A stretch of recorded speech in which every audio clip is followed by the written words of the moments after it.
Hello, beautiful soul, and welcome to this peaceful sanctuary of ancient wisdom designed to carry you gently into sleep.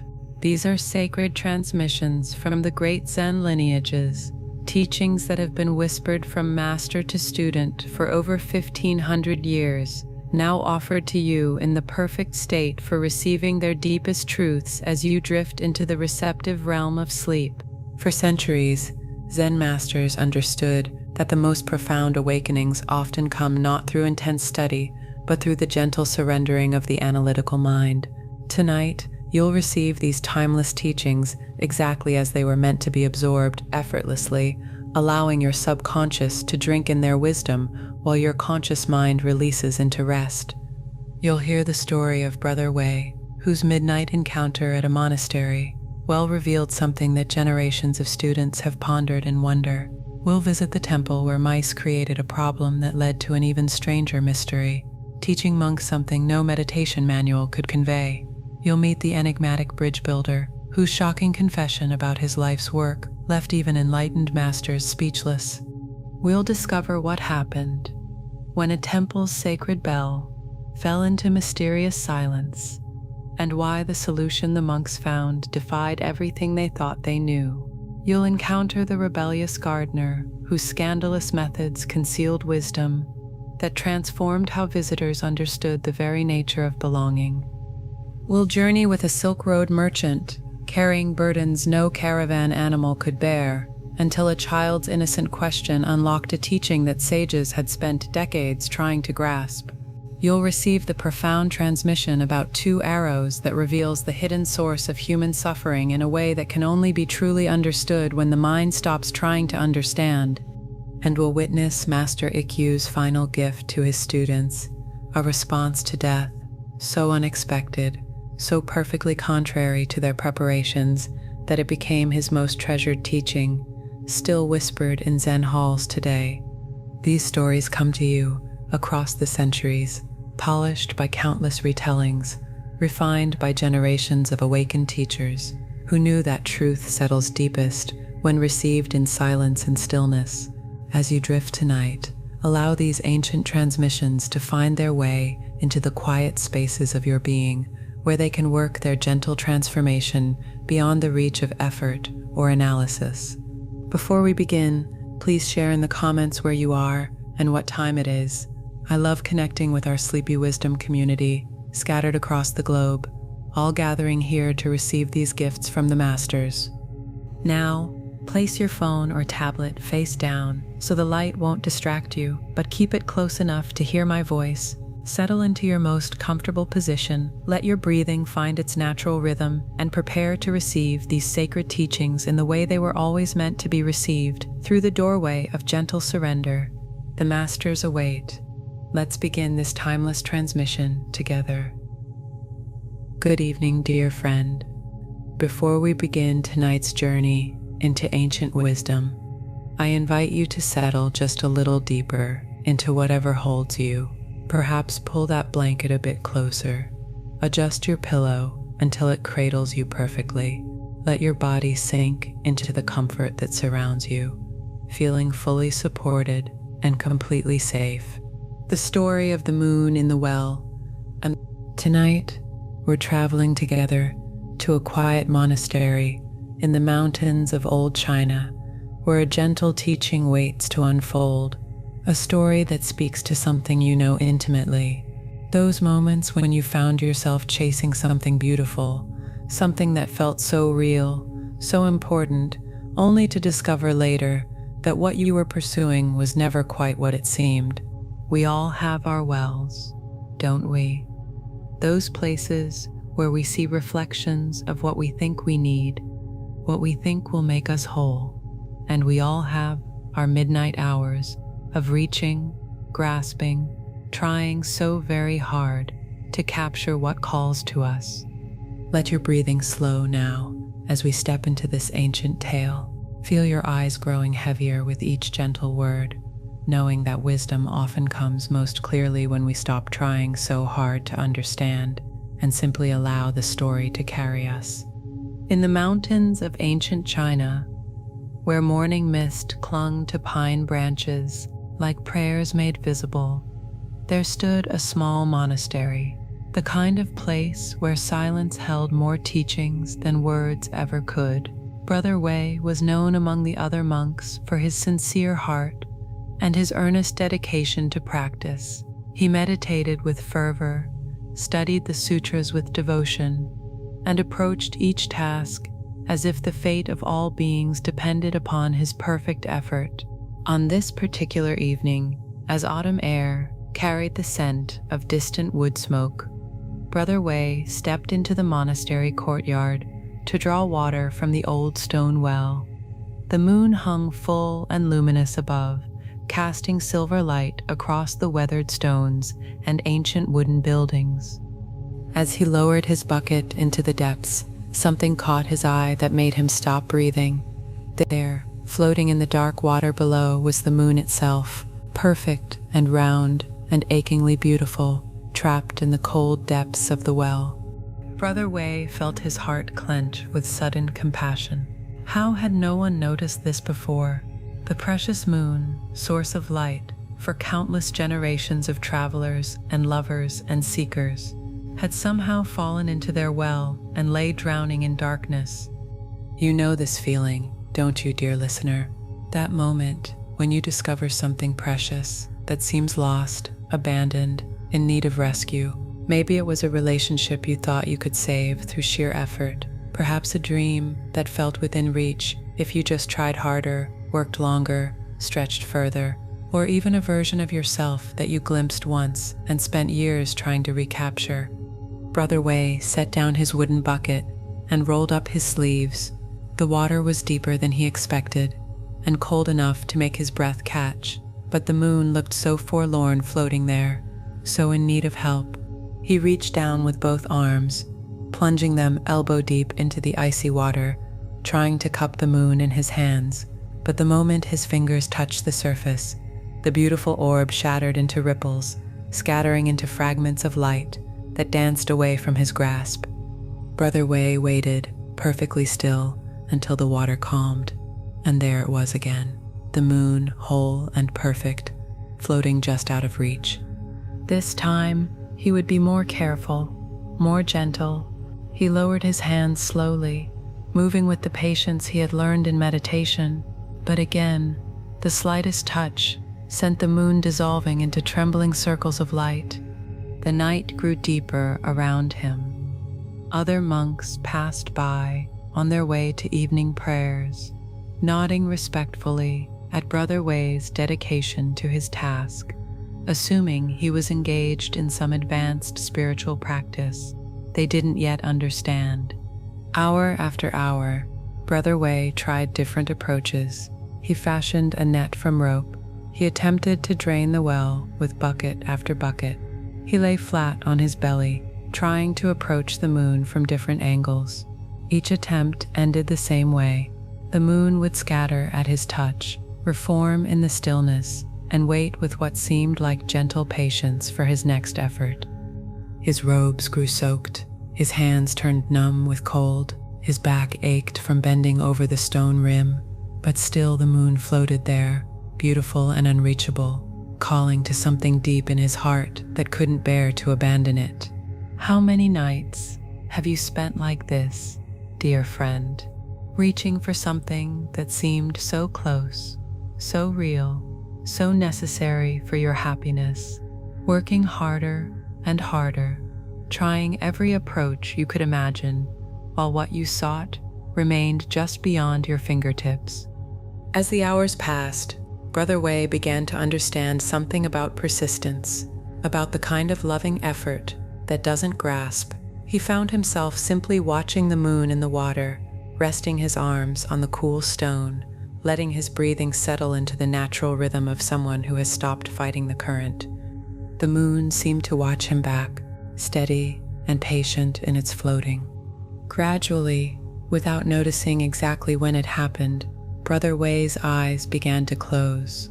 The cold, the exhaustion, and the strange peace of his vigil combined into a drowsiness that felt almost sacred. His chin dropped toward his chest, his breathing deepened, Just before sleep took him completely, he had the oddest thought. What if the moon wasn't trapped at all? What if it was exactly where it belonged? But sleep was calling now, and Brother Wei let himself surrender to it, there by the well, his arms still resting on the ancient stones. When dawn light touched his shoulders, Brother Wei stirred awake. The courtyard around him was painted in soft colors of early morning, peach and gold, and the tender blue of a sky preparing for day. He looked down into the well, expecting to see the moon still floating there, waiting for his help. The water was clear and still. Nothing floated in its depths but the faint reflection of morning clouds. Brother Wei straightened slowly, working the stiffness from his back, and as he did, he happened to glance upward. There hung the moon, pale as pearl in the lightening sky, exactly where it had always been, exactly where it belonged, making its graceful journey toward the horizon as it had done every night for countless ages, needing no rescue from him at all. The laughter that bubbled up from Brother Wei's chest was gentle and full of recognition, not the bitter laughter of someone who feels foolish, but the warm laughter of someone who has just received an unexpected gift. He had spent the entire night trying to save a reflection. As he walked back toward the monastery for morning prayers, Brother Wei felt something settle in his chest, a kind of peace he had been seeking for years, through all his earnest efforts and sincere striving. The moon had never needed saving. It had been free all along, traveling its ancient path across the sky while he wrestled with shadows in the water. And suddenly, he understood something about all the other moons he had been trying to rescue in his life. All the reflections he had mistaken for the real thing, all the midnight hours spent grasping at images that scattered at his touch. What if they too had been exactly what they were meant to be? What if his happiness, his peace, his sense of wholeness had been traveling their own perfect paths all along, while he exhausted himself trying to capture their reflections? Brother Wei smiled as he pushed open the heavy wooden door of the meditation hall. The other monks were already seated in the gentle silence of morning practice. He took his place on his cushion, closed his eyes, and for the first time in months, he didn't try to achieve anything at all. He simply sat, present and still, like the surface of water when no one is trying to rescue the moon. And in that stillness, something vast and luminous revealed itself, not floating in any well, not needing to be grasped or saved or understood, simply present, like the sky that holds all moons and reflections, and the hands that reach for them. As you rest now in your own quiet place, dear listener, perhaps you can feel what Brother Wei discovered, that sense of space that opens when we stop trying to capture what was never trapped in the first place. This understanding has layers, like moonlight itself. At first, you might notice how often your mind reaches for things that seem just beyond your grasp. That relationship that would make you complete, that achievement that would finally prove your worth, that state of enlightenment that would end all your searching, all of them floating like moons in the wells of your wanting. But as you settle deeper into this knowing, something else becomes clear. The very act of reaching, of trying to capture what you think you need, is what keeps you from recognizing what you already have. The peace you seek isn't hiding in the depths of any external circumstance. It's not trapped in the reflection of any future you're trying to manifest. It's here. It's now. It's the space in which all your reaching happens. The awareness that notices both the moon and its reflection. The stillness that remains unchanged, whether you're grasping or resting, striving or surrendering. Feel this now, if you can, the way your breath moves without your effort, the way your heart beats without your management, the way consciousness itself simply is, requiring no rescue from you, no improvement, no spiritual achievement, to unlock its natural radiance. This is what Brother Wei glimpsed in that dawn moment. Not just that he had been chasing a reflection, but that the one doing the chasing was itself the light he sought. The moon was never in the well, because the moon was always in the sky, and you, dear friend, are always in the sky of your own being, free and luminous, casting reflections into 1,000 wells while remaining eternally untouchable. Let this understanding settle into your bones now. There's nothing you need to grasp, nothing you need to save or fix or capture. Your deepest longing is the sky recognizing itself in every puddle, every mirror, every moment of searching. As your body grows heavier with sleep, as your thoughts slow like ripples, returning to stillness, notice how effortlessly you can simply be. This is your natural state. This is the monastery of your own presence, where every breath is a prayer you don't need to compose, every heartbeat a teaching you don't need to study. The moon of your own awareness shines steadily, whether you're awake or asleep, whether you're reaching or resting, whether you understand this story or simply let it wash over you like gentle rain. You can stop trying so hard now. You can let your hands rest from all their reaching. You can trust that whatever needs to be illuminated will be, not through your effort, but through your willingness to stop blocking the light that never stops shining. All is well. All has always been well. And you, like the moon itself, are free. Good evening, dear friend. You may have heard this story before, in some form or another. Perhaps you encountered it in a book or someone shared it with you long ago. But tonight, as you settle into the comfort of this moment, it's time to let go of what your thinking mind believes it knows about this tale. Allow yourself to sink deeper into whatever supports you now. Pull that blanket a little closer, adjust yourself until you feel completely held.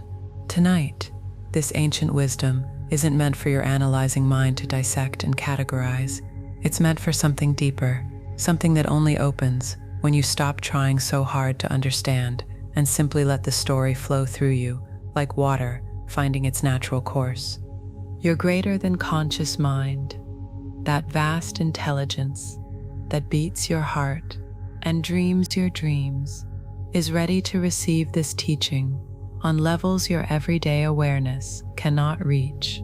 So let your eyes grow heavy, let your breathing slow, and trust that the wisdom will find its way to exactly where it needs to go while you drift gently toward sleep.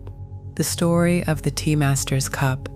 This is a story about something you know intimately. Those moments when you've prepared so carefully, tried so hard to make the perfect impression, only to discover that what people truly needed from you was something much simpler, much more real. In the mountains of old Japan, where cherry blossoms fell like snow in spring, and ancient traditions were preserved with reverence, there lived the great tea master, Sen no Rikyu. His name was spoken with quiet awe throughout the land, for he had elevated the simple act of serving tea into something approaching the sacred. Students came from distant provinces to learn from him, not just the precise movements of the ceremony, but the deeper art of presence itself, the way to make each gesture a meditation, each moment a doorway to something ineffable. Among his students was a young man named Jiro, gifted and earnest, who had mastered every aspect of the tea ceremony with remarkable skill. His movements were fluid as water, his timing perfect as the turning of seasons. He could arrange flowers with the touch of a poet and prepare tea with the precision of a master craftsman. When word came that several distinguished visitors from the imperial court would be arriving to witness a tea ceremony, Jiro felt his heart quicken with anticipation. This was his moment, his chance to demonstrate not just his skill, but his worthiness to carry on the tradition he had studied so devotedly. You know this feeling, don't you, dear listener? That mix of excitement and anxiety, when the moment arrives to show what you've been preparing for, when all your practice, all your careful study, all your hopes of recognition converge into one crucial opportunity. For days, Jiro prepared with meticulous care. He selected the finest tea bowls from the master's collection, each one a work of art that had been treasured for generations. He chose flowers that would speak of the subtle beauty of the season. He practiced each movement until it flowed like breathing, polished each utensil until it gleamed like moonlight on water. On the morning of the ceremony, Jiro arranged everything with reverent precision. The tea room was transformed into a space of such refined beauty that even the other students paused to admire his work. Silk cushions positioned at perfect angles, incense burning with just the right intensity, each element carefully calculated to create an atmosphere of transcendent harmony. As the appointed hour approached, Jiro could hear the rustle of silk robes in the outer garden, distinguished voices speaking in the measured tones of the imperial court. His hands trembled slightly as he made his final adjustments, ensuring that every detail was absolutely perfect. The guests entered with the gravity befitting their station, their eyes taking in the exquisite arrangements, the costly tea implements, the obvious mastery on display. Jiro felt a surge of quiet pride as he saw their approving glances, their subtle nods of appreciation. He began the ceremony with movements so graceful they seemed choreographed by the wind itself, each gesture precise and meaningful, each pause timed to create a sense of anticipation and reverence. The guests watched with the attention due to high art, clearly impressed by the skill and sophistication of what they were witnessing. But as Jiro reached for the finest tea bowl, the one he had selected as the crown jewel of his presentation, something unexpected happened. Master Rikyu, who had been sitting quietly in the corner, rose slowly and moved toward the preparation area. Without a word, he gently took the elaborate tea bowl from Jiro's hands and set it aside. From somewhere in the folds of his simple robe, he produced a cup that made Jiro's heart sink. It was plain clay, rough-hewn, and obviously old. A crack ran down one side, sealed long ago with golden lacquer that had dulled with age. It was the kind of cup a farmer might use, or a traveling monk, certainly not something worthy of distinguished guests from the imperial court. The master filled this humble cup, not with the precious tea Jiro had so carefully prepared, but with simple water from the iron kettle, plain water, clear and unpretentious, without any of the subtle flavors and ceremonial significance that the occasion seemed to demand. Jiro felt his carefully orchestrated moment dissolving around him. All his preparation, all his skill, all his hopes of impressing these important visitors seemed to crumble like autumn leaves. This wasn't how it was supposed to go. You've been here too, haven't you, dear friend? Those moments when life strips away all your careful preparations and asks you to show up as you actually are, not as you think you should be. When the elaborate presentation you've been perfecting suddenly feels hollow, and you're left wondering what really matters after all. Master Rikyu approached the most distinguished guest and offered the cracked cup filled with plain water. The silence in the room was profound. Jiro waited for the polite rejection, the gentle correction that would restore the ceremony to its proper form. Instead, something extraordinary happened. The guest received the humble cup with both hands, as if it were the most precious vessel in the world.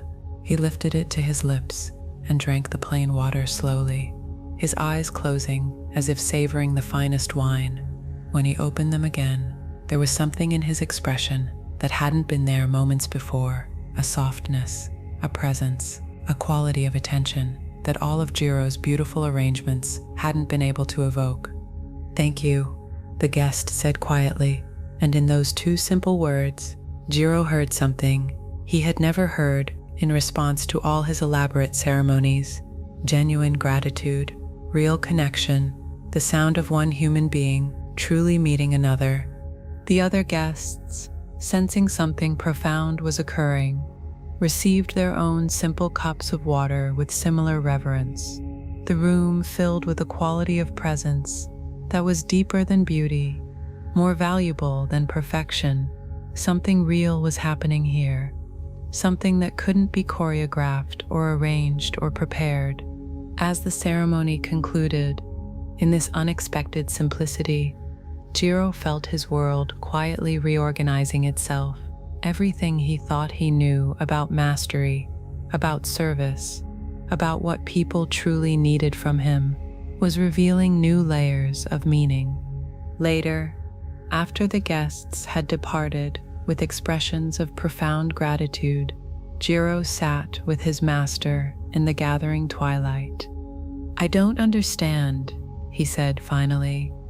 They seemed more moved by plain water in a cracked cup than by all the beauty I had prepared for them. Master Riku smiled, the gentle smile of someone who remembers learning this same lesson long ago. "What do you think they really came seeking?" he asked. Jiro considered this. He had assumed they came for beauty, for the refinement of high culture, for the privilege of witnessing traditional artistry at its finest. "Perhaps," his master continued, "they came not to see a perfect performance, but to experience a perfect moment, not to witness mastery, but to touch something authentic, not to be impressed, but to be met." As darkness settled around them, Jiro began to understand. In all his careful preparation, he had been focused on showing them something extraordinary, but what they had truly hungered for was something ordinary made sacred through genuine presence, something real. The cracked cup hadn't been a mistake or a compromise. It had been an invitation to let go of pretense and meet what was actually here. The water hadn't been plain. It had been pure, pure of agenda, pure of the need to impress, pure of everything except the simple intention to offer what was needed in this moment. As you rest now in your own quiet space, dear listener, feel how this understanding settles into your body. How many times have you exhausted yourself preparing elaborate presentations of who you think you should be, only to discover that what people truly long for is simply who you are? Your greater than conscious mind is absorbing this teaching now, integrating it into the deeper patterns of how you meet the world. You don't have to be perfect to be precious. You don't have to be flawless to be worthy of love. You don't have to perform to be valuable. The cracks in your own cup, the places where life has marked you and shaped you and left its golden scars of healing, these aren't flaws to be hidden. They're invitations to authenticity. They're what make you real in a world that often settles for beautiful facades. Feel this knowing sinking deeper now, beyond the reach of doubt or analysis. Your value doesn't depend on your performance. Your worth isn't measured by how well you execute the ceremony of being human. You are enough, exactly as you are in this moment, with all your imperfections and uncertainties and beautifully cracked places. The water of your own presence is pure, not because it's been refined or perfected, but because it comes from the source of who you actually are. When you stop trying so hard to impress and simply show up authentically, something sacred happens. People recognize themselves in your humanity. They remember their own worthiness through witnessing yours. Let this wisdom flow through you now, like water finding its level. You can stop performing. You can stop trying to be the perfect host of your own life. You can trust that what you have to offer, simply and genuinely, is exactly what this moment requires. Your breath is slowing now, your body releasing into the support that holds you.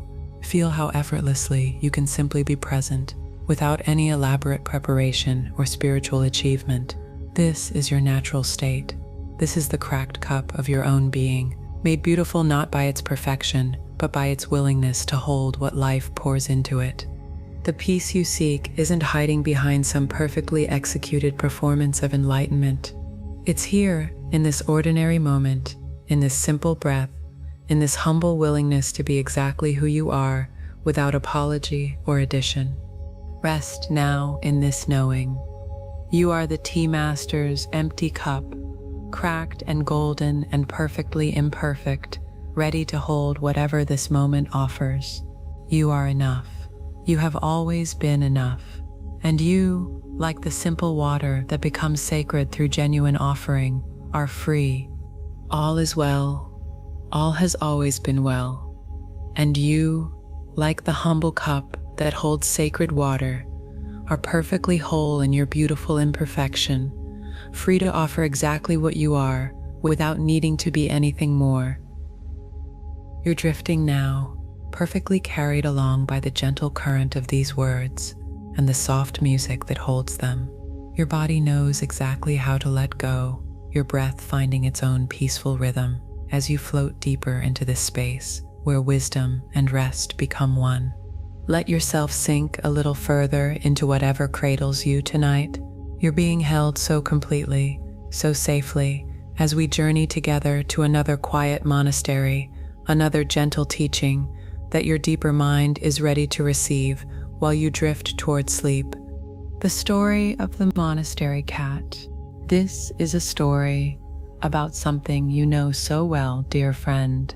Those moments when you've solved one problem only to discover you've created another, when the very thing you brought in to help becomes the thing that needs helping, when life reveals its gentle humor about our endless attempts to arrange everything just so. In the remote mountains of Tibet, where prayer flags fluttered like colored butterflies against an endless sky, and the air itself seemed to shimmer with ancient devotion, stood a monastery so old that moss had claimed the lower stones and wild roses climbed the weathered walls. Here, 27 monks had dedicated their lives to the pursuit of inner stillness. They rose each morning before dawn, when the world held its breath between night and day. They gathered in the meditation hall as the first light touched the snow-capped peaks, settling onto their worn cushions with the reverence of those who understood that each moment of practice was a gift. Brother Tenzin, the youngest among them, particularly cherished these early hours, the way silence seemed to have texture in the dim hall, the way his breath could become a bridge between his restless mind and something vast and peaceful that lived just beneath his everyday thoughts. For years, their practice had flowed as smoothly as the mountain stream that sang outside their windows. Morning meditation, work in the gardens, study of the ancient texts, evening contemplation, a rhythm as natural and sustaining as the turning of seasons. But then came the mice. You might smile at this, dear listener, but perhaps you know how the smallest disruptions can unravel the most carefully constructed piece, how something tiny can grow into something that fills all your attention, making rest impossible, turning sanctuary into a battleground. At first, it was just occasional scurrying, a soft scratching in the walls during the deepest moments of meditation. Brother Tenzin would be settling into profound stillness when suddenly his attention would be hijacked by the tiny sound of claws on wood. The mice had discovered the monastery's stores of barley and dried vegetables. They had found their way into the meditation hall itself, making themselves at home among the sacred spaces with the bold confidence of creatures who fear nothing larger than a broom. During morning sit, when the monks were deepest in their practice, the mice would emerge like small gray shadows. They would scamper across the wooden floor, dart between the cushions, and sometimes even run directly over the feet of meditating monks. Brother Tenzin found his concentration shattered by these tiny invasions. Just as his mind would begin to settle, there would come that soft patter of little feet, and his awareness would fragment into irritation and distraction. The other monks seemed equally affected, their serene expressions replaced by the subtle tension of people trying very hard not to be bothered by something that bothered them greatly. The mice multiplied with the enthusiasm of creatures who had found paradise. They built nests in the stored grain. They left evidence of their presence throughout the meditation hall, What had begun as a minor distraction became a full occupation, as if the monastery now belonged more to them than to the humans who had built it. After weeks of disrupted practice, the head monk called a meeting. The solution seemed obvious to everyone. They would get a cat. You've been here too, haven't you, dear friend? Facing a problem that seems to have such a clear, logical solution, bringing in exactly what's needed to restore the order you've lost, certain that this one addition will solve everything and return you to the peace you remember. And so they did. Brother Karma, who made the weekly journey to the village for supplies, returned with a beautiful temple cat. She was sleek and gray, with eyes like amber stones and movements as fluid as water. The monks named her Tara, after the goddess of compassion, and welcomed her as their salvation. Tara proved to be everything they had hoped for. She was an excellent hunter, approaching her work with the focused dedication of a meditation master. Within days, the mouse population began to decline. Within weeks, the scurrying and scratching had nearly disappeared. The meditation hall returned to its former stillness. Brother Tenzin felt profound gratitude as he settled onto his cushion for morning practice.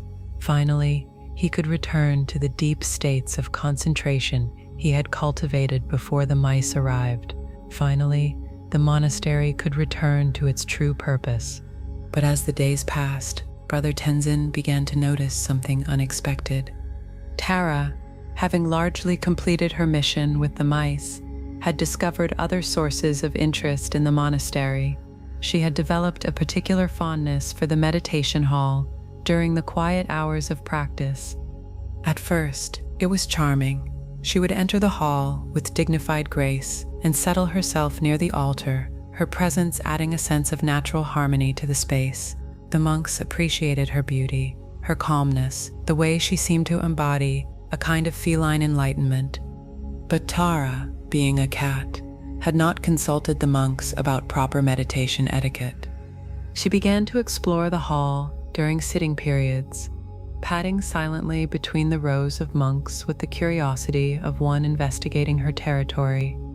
She would pause to examine interesting scents, stretch luxuriously in patches of morning sunlight, and occasionally decide that a particular monk's lap looked like the perfect place for a nap. Brother Tenzin, deep in meditation, would suddenly find 15 pounds of purring cat settling onto his crossed legs. His eyes would fly open to discover Tara gazing at him with serene contentment, kneading his robes with her paws, as if he were the most comfortable cushion in the monastery. Other monks experienced similar visitations. Tara seemed to possess an uncanny ability to choose the most inopportune moments for her displays of affection. Just as Brother Lobsang would achieve profound absorption, Tara would begin an elaborate grooming session directly beside his cushion, her tongue working with the rhythmic intensity of a meditation bell. During silent periods, she would decide to sharpen her claws on the wooden pillars, the sound reverberating through the hall like a small earthquake. During chanting, she would add her own voice to the proceedings, meowing with what seemed like intentional harmony, but served mainly to dissolve the monk's composure into barely suppressed laughter. The irony was not lost on any of them. They had brought Tara in to restore their peace, and she had indeed eliminated the distraction of the mice, but in doing so, she had become a distraction of an entirely different sort. Brother Tenzin found himself in meditation, not settling into stillness, but wondering when and where Tara would make her next appearance. His mind, which had been scattered by mice, was now scattered by the anticipation of cat interruptions. After several weeks of feline disrupted practice, the head monk called another meeting. "It seems," he said with a slight smile, "that our solution has become our problem." The obvious answer, of course, was to remove Tara from the meditation hall, to restrict her access during practice periods, to find a way to keep her contained while still allowing her to fulfill her mouse-catching duties. But Brother Tenzin sitting in that circle of monks discussing their beautiful dilemma, had a sudden moment of clarity that surprised him. "What if," he said quietly, "the problem was never the mice or the cat?" The other monks looked at him with curious attention. "What if the problem is our expectation that meditation should happen only under perfect conditions, that peace can only exist when everything is exactly as we think it should be?" As you float deeper into sleep now, dear listener, feel how this question settles into your own understanding. How many times have you rearranged your external circumstances, certain that peace would come when everything was finally organized just right? How many mice have you eliminated, only to discover new distractions? How many cats have you welcomed, only to find they brought their own complications? The monks sat with Brother Tenzin's question as the mountain wind whispered through the prayer flags outside, and slowly, a different kind of understanding began to dawn. What if the path to inner stillness wasn't about controlling their environment, but about finding peace within whatever environment presented itself? What if true meditation meant learning to rest in awareness, whether mice were scurrying, or cats were purring, or the world was unfolding in any of its 10,000 unpredictable ways? They decided to try an experiment. They would welcome both the mice and the cat as part of their practice. Instead of seeking to eliminate distractions, they would learn to meditate with them, through them, because of them. Brother Tenzin discovered something remarkable in this new approach when he stopped resisting Tara's visits and simply included her presence in his awareness. His meditation actually deepened. When she settled onto his lap, he learned to find stillness that could hold both his breathing and her purring. When she groomed herself beside him, he discovered how to rest in awareness spacious enough to contain all sounds. The mice gradually returning, as Tara's attention shifted to other pursuits, became teachers in their own way. Their scurrying became part of the symphony of the present moment. Their unpredictability became an invitation to find a peace that didn't depend on predictability. Your greater than conscious mind is absorbing this teaching now, dear friend, as your body grows heavier with sleep. You don't need perfect conditions to find perfect peace.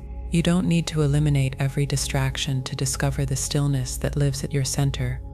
The problems in your life, the complications you've tried so hard to solve, the solutions that have created new challenges, all of these are invitations to discover a deeper kind of acceptance, a peace that's large enough to hold everything exactly as it is.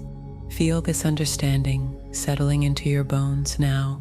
You can stop trying to arrange your world into the perfect conditions for happiness.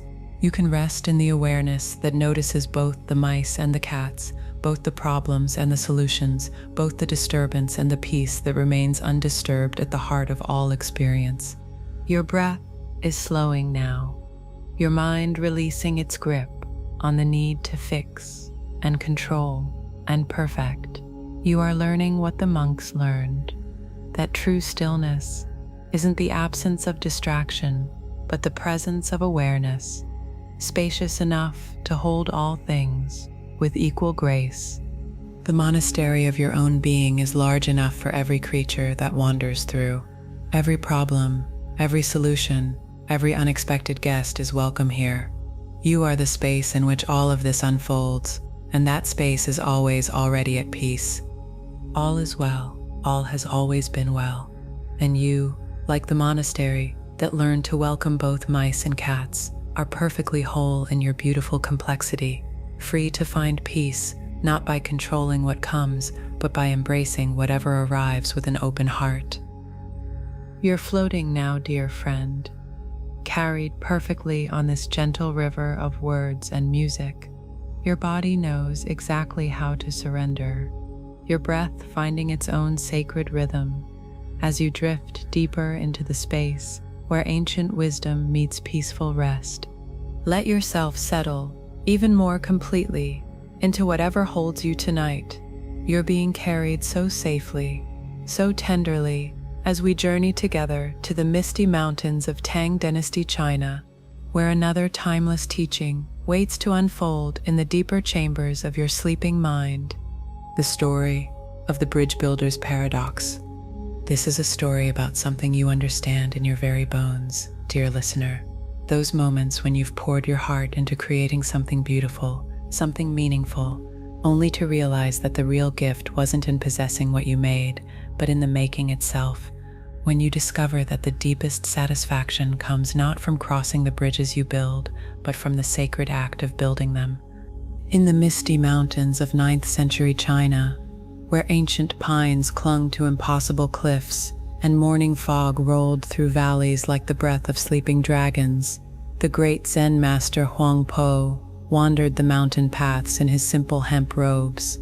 The mountain air was thin and sharp, with the scent of pine resin and wild jasmine. Prayer bells from distant temples drifted on the wind like scattered jewels of sound.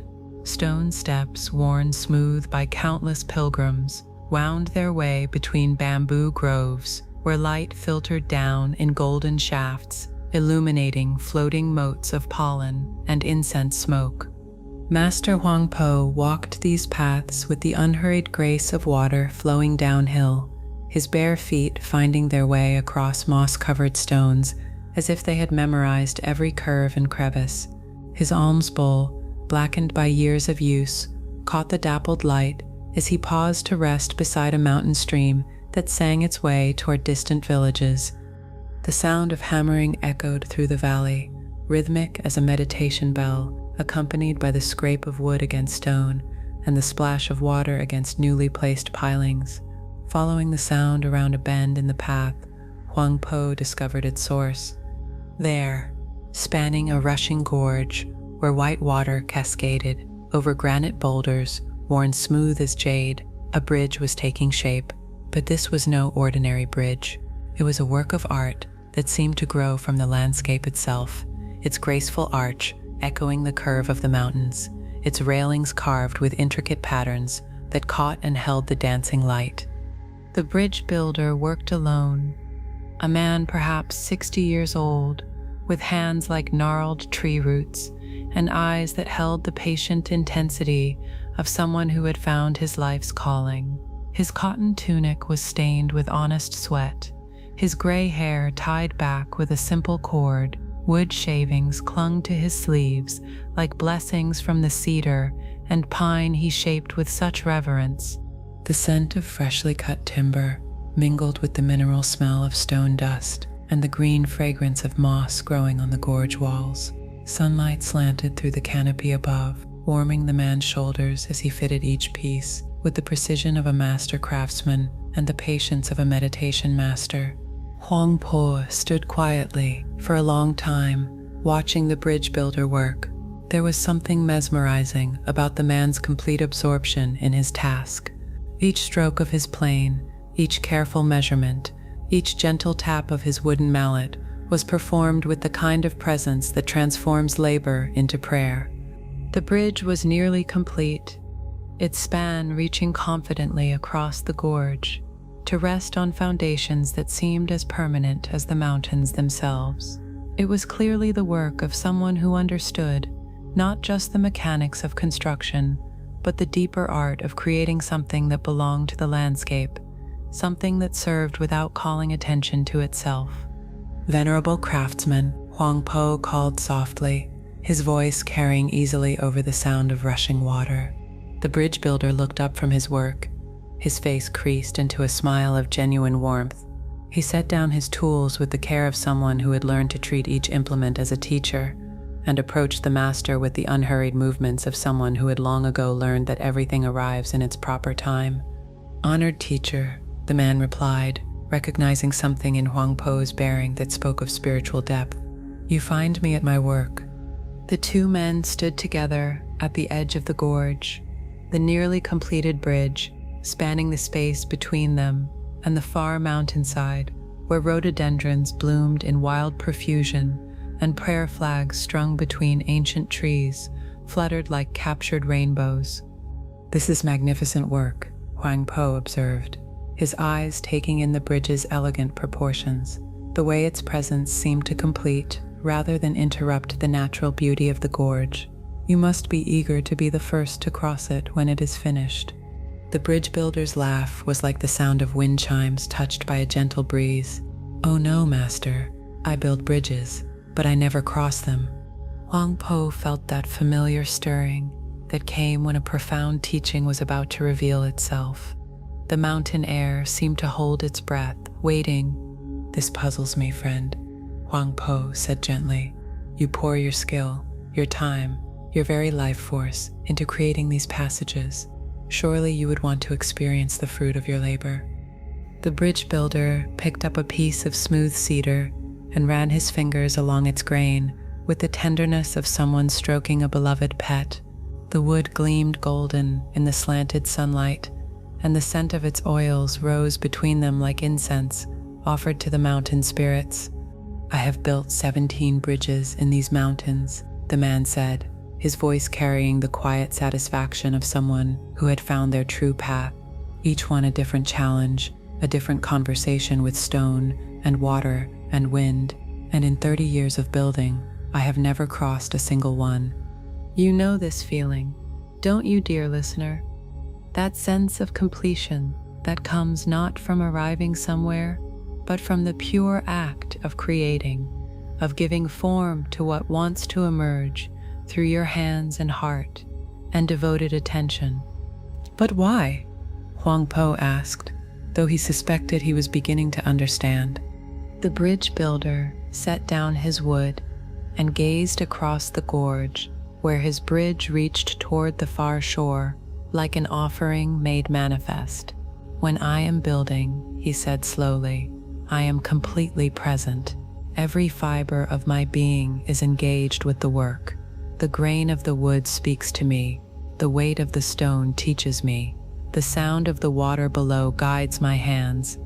But the moment I would step onto the finished bridge as a traveler, I would become someone else, someone seeking to get somewhere, to use what I have made for my own convenience. The bridge would become merely a means to an end, rather than an end in itself." The afternoon light was growing golden now, painting the bridge timbers with honey-colored radiance.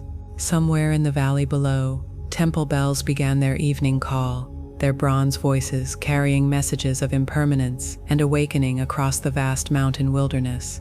"You see," the bridge builder continued, his weathered hands gesturing toward his nearly completed work, "when I build a bridge, I am not building it for myself.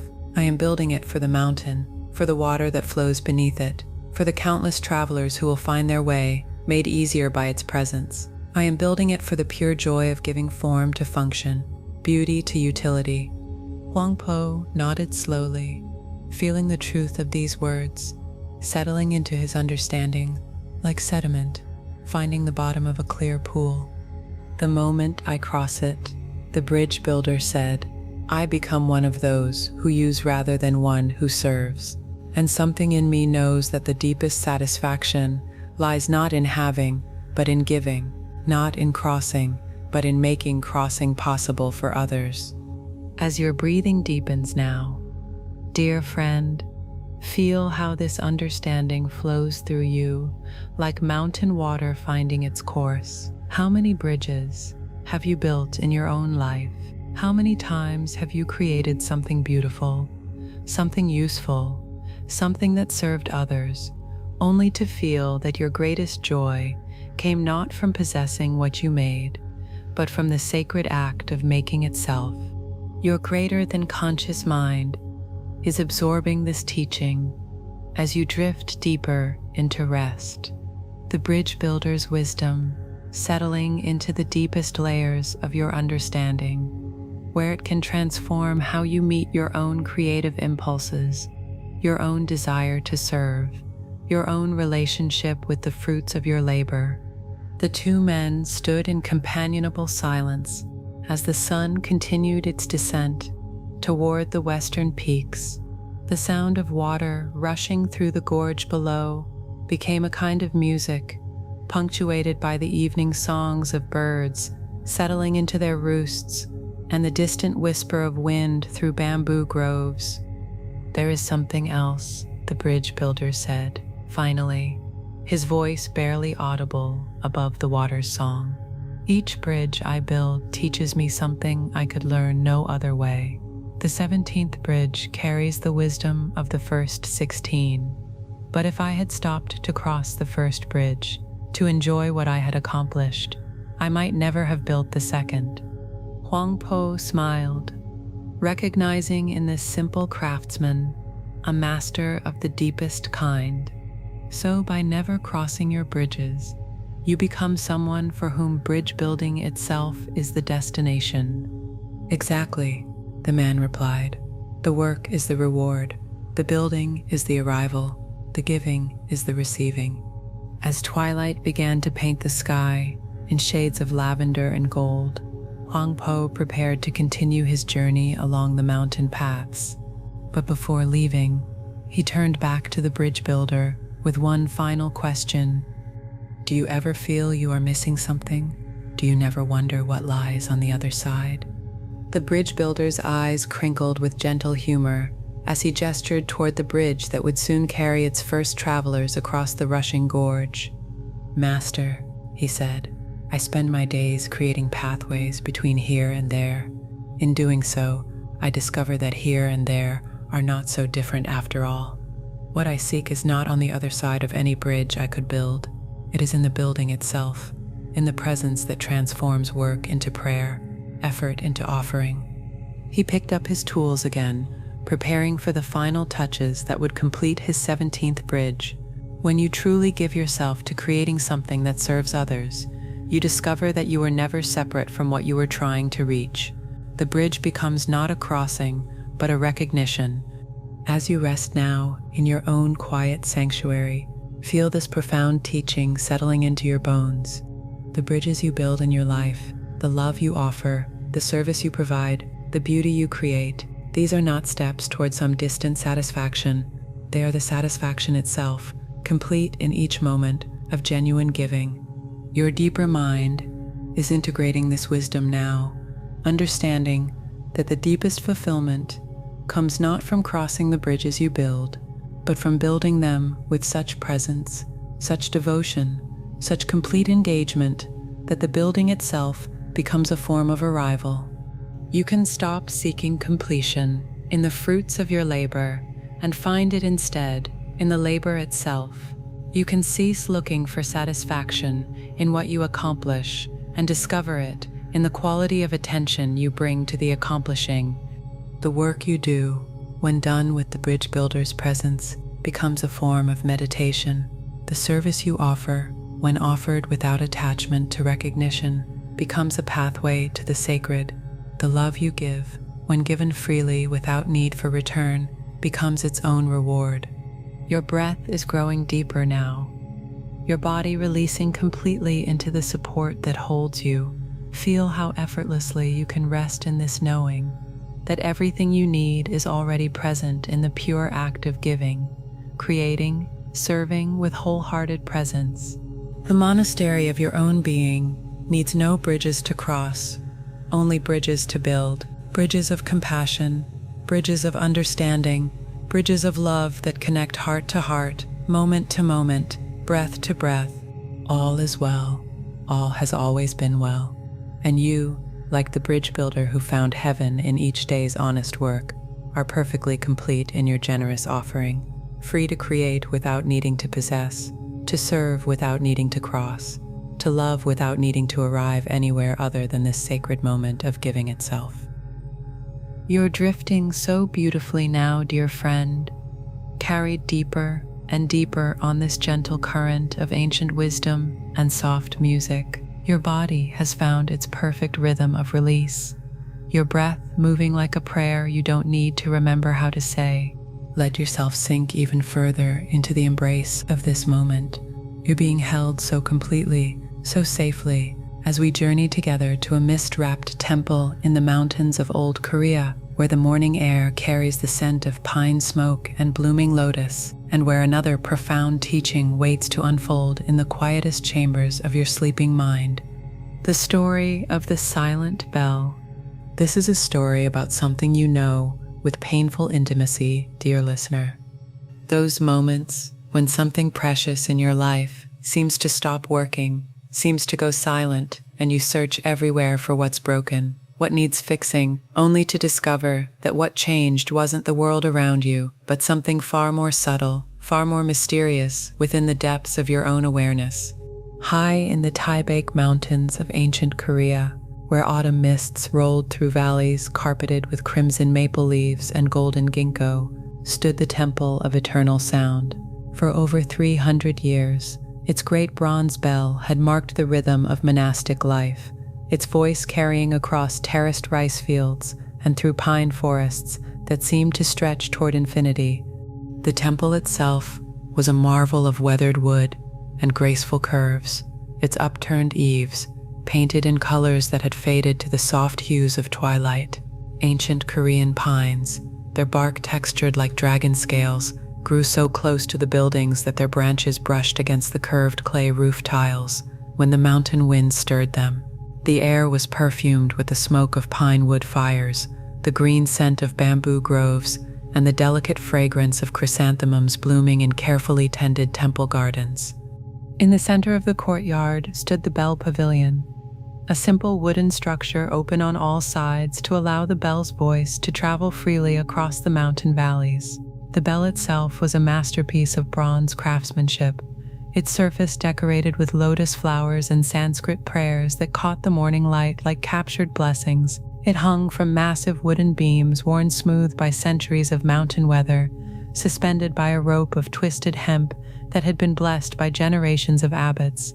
Every morning at dawn, just as the first light touched the snow-capped peaks that surrounded the temple, young brother Jinwoo would pull the thick rope and set the great bell singing.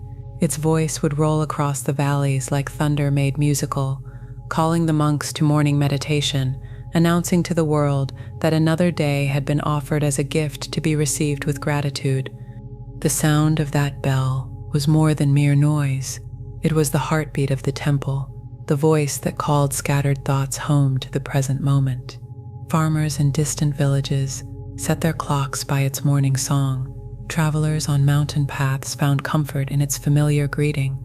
The bell's voice had become woven into the very fabric of life in these mountains, as essential as sunrise, as reliable as the turning of seasons. Brother Jinwoo, who had arrived at the temple as a young boy fleeing the chaos of war, had grown to manhood listening to that bell's daily song.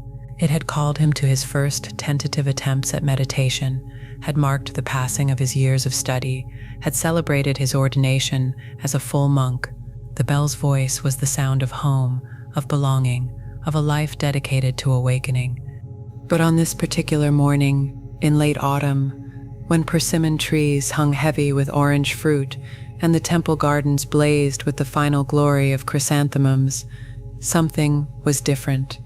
Brother Jinwoo approached the bell pavilion as he had every morning for 15 years. The rope hung in its familiar position, the great bronze bell catching the first rays of dawn light, exactly as it always did. The morning air was crisp with the promise of winter, scented with wood smoke from the kitchen fires and the earthy smell of fallen leaves. He grasped the rope with both hands, feeling its familiar texture, rough hemp that had been worn smooth in places by countless hands. He pulled with the practiced motion of someone who had learned to ring the bell, not just with his arms, but with his entire body, his whole being participating in the act of calling his community to prayer. The rope moved, the bell swayed gently in its wooden cradle, but no sound emerged. Brother Jinwoo paused, confused. Perhaps he hadn't pulled hard enough.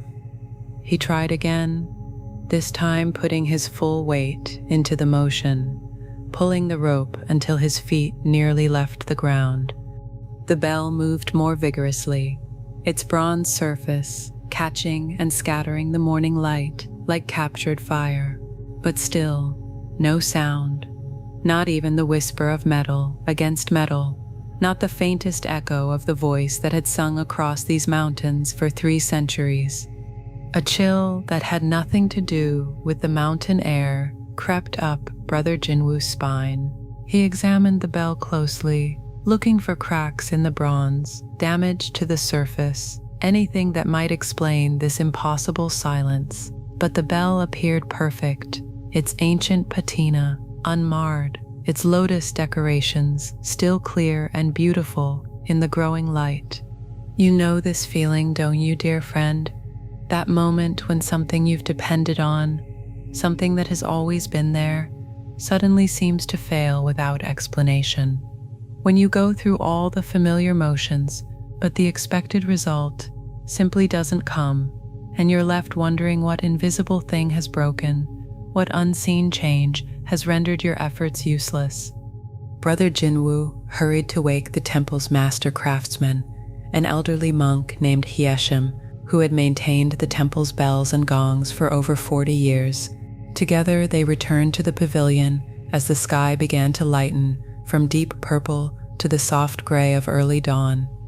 Master Hyeshim examined every inch of the bell with the patience of someone who had learned that the most important problems often had the most subtle causes. He ran his weathered hands over the bronze surface, feeling for hairline cracks invisible to the eye. He inspected the clapper, the massive bronze pendulum that struck the bell's interior to create its voice. He tested the ropes, the wooden beams, the very foundations of the pavilion itself. Everything appeared to be in perfect order. "Try again," Master Hyeshim instructed, his voice carrying the calm authority of someone who had seen many mysterious problems resolve themselves through patient investigation. Brother Jinwoo pulled the rope with all his strength. The bell swayed majestically. The clapper struck the bronze with what should have been a resounding impact, but still, the mountains received only silence. Other monks began to gather as word of the strange situation spread through the temple.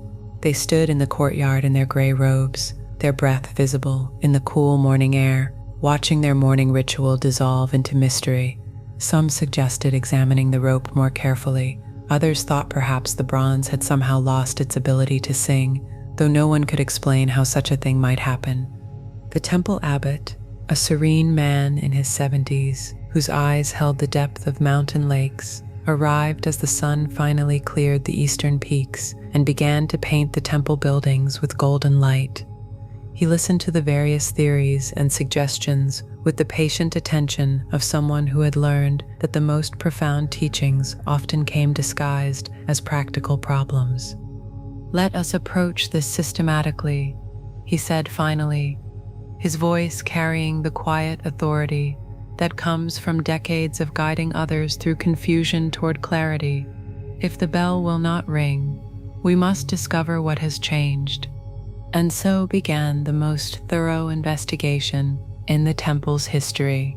For 3 days, the monks examined every aspect of the bell and its housing. They took the entire apparatus apart, piece by piece, inspecting each component with microscopic attention. They cleaned and polished, and measured and tested. They consulted ancient texts on bell making and maintenance. They even brought in a master bell founder from the nearest city, a man whose family had been casting bronze for temple bells for 8 generations. The bell founder was as mystified as everyone else. "This bell is perfect," he declared after his own exhaustive examination. "There is no reason in the physical world why it should not sing." As you float deeper into sleep now, dear listener, feel how this mystery settles into your own understanding. How many times have you found yourself searching for external explanations for internal changes? How often have you taken apart the machinery of your life, looking for the broken piece, when what had shifted was something far more subtle, something that couldn't be found with any amount of examination? On the 4th morning, the abbot called the entire community together in the meditation hall. 43 monks sat in silent rows, the space filled with the soft sounds of settling robes and synchronized breathing. Incense burned at the altar, its sandalwood smoke rising in thin spirals toward the darkened ceiling beams. Outside, the temple bell hung silent in its pavilion, its mystery still unsolved. "We have examined every physical aspect of our bell," the abbot began, his voice carrying clearly through the hall without any effort or strain. "We have found nothing wrong. Perhaps it is time to examine something else." He paused, letting the implications settle into the silence, like stones sinking into still water. "When did you last truly listen to the bell?" he asked the assembled monks. "Not hear it as a signal to begin meditation, not notice it as a familiar sound that marks the time, but actually listen to it with your whole being?" Brother Jinwoo felt something stir in his chest, a recognition so subtle it was almost imperceptible. When had he last actually listened to the bell? For years now, it had simply been part of the background of his life, as automatic and unnoticed as his own heartbeat. "The bell rings every morning," one of the younger monks ventured. "We all hear it." "Hearing and listening," the abbot replied gently, "are not the same thing." Over the following days, the abbot guided the community in a different kind of investigation. Instead of examining the bell, they began to examine their own listening. They sat in meditation, paying attention to how they received sound, how they filtered and categorized and dismissed the auditory world around them. They discovered something remarkable.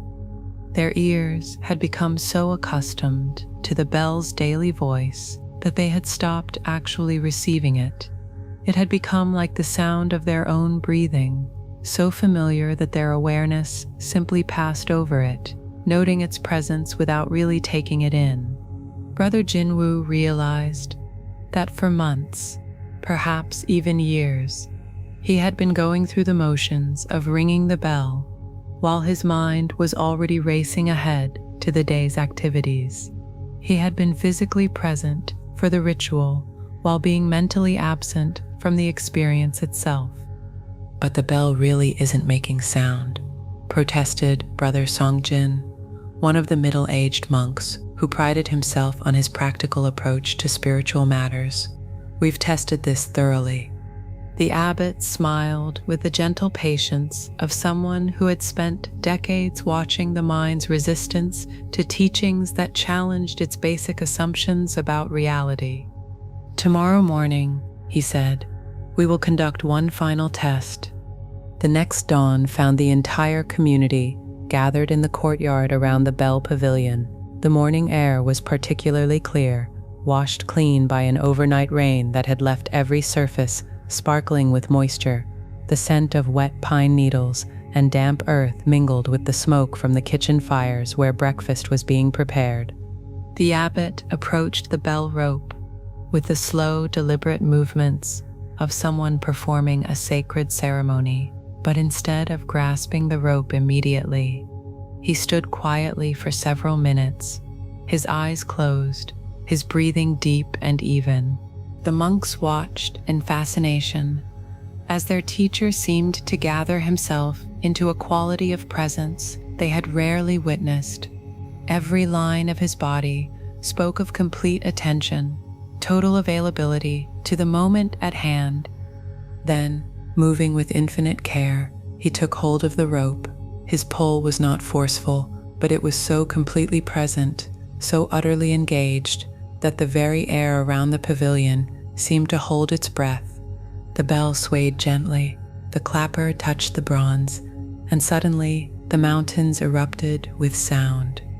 The voice that emerged was the same bell they had known for years, yet somehow completely different. Richer, more complex, filled with harmonics and overtones that seemed to contain entire symphonies. The sound rolled across the valleys with such presence, such aliveness, that birds fell silent in the trees, and even the mountain wind seemed to pause to listen. Brother Jinwoo felt tears spring to his eyes as he really heard, the bell's voice for what felt like the first time in years. It wasn't just sound, it was a transmission of something profound, something that spoke directly to the deepest levels of awareness without needing to pass through the filters of the thinking mind. Your greater than conscious mind is absorbing this understanding now, dear friend, as your body grows heavier with sleep and your awareness becomes more spacious, more receptive. The bell had never stopped ringing. The silence had been in their listening, not in the bell itself. As the last echoes faded across the mountains, the abbot turned to the assembled community with eyes that sparkled with gentle humor. "The bell was never broken," he said simply. "We were the ones who had stopped ringing." In the days that followed, Brother Jinwoo approached his morning ritual with transformed attention. Each pull of the rope became a meditation, an opportunity to be completely present with the act of calling his community to prayer, and the bell, responding to this quality of presence, sang with a richness and depth that seemed to deepen with each passing day. The other monks, too, began to listen differently, not just to the bell, but to everything, to the wind in the pine trees, to the splash of water in the temple fountain, to the soft shuffle of feet on wooden floors during walking meditation. They discovered that the world was full of voices. They had been too busy, too distracted, too habitually inattentive to receive. Brother Jinwoo often reflected on the teaching of the silent bell as he went about his daily activities. How many other things in his life had been broken simply because he had stopped truly receiving them? How many relationships had grown quiet, not because love had died, but because he had stopped listening with his heart? How many moments of beauty had passed unnoticed because his attention had become too scattered, too mechanical, too absent from the present moment?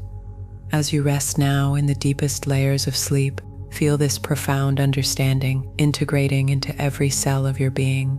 So much of what seems wrong in your life may not be broken at all. So much of what appears to have stopped working may simply be waiting for you to remember how to listen, how to be present, how to receive what is actually being offered in each moment.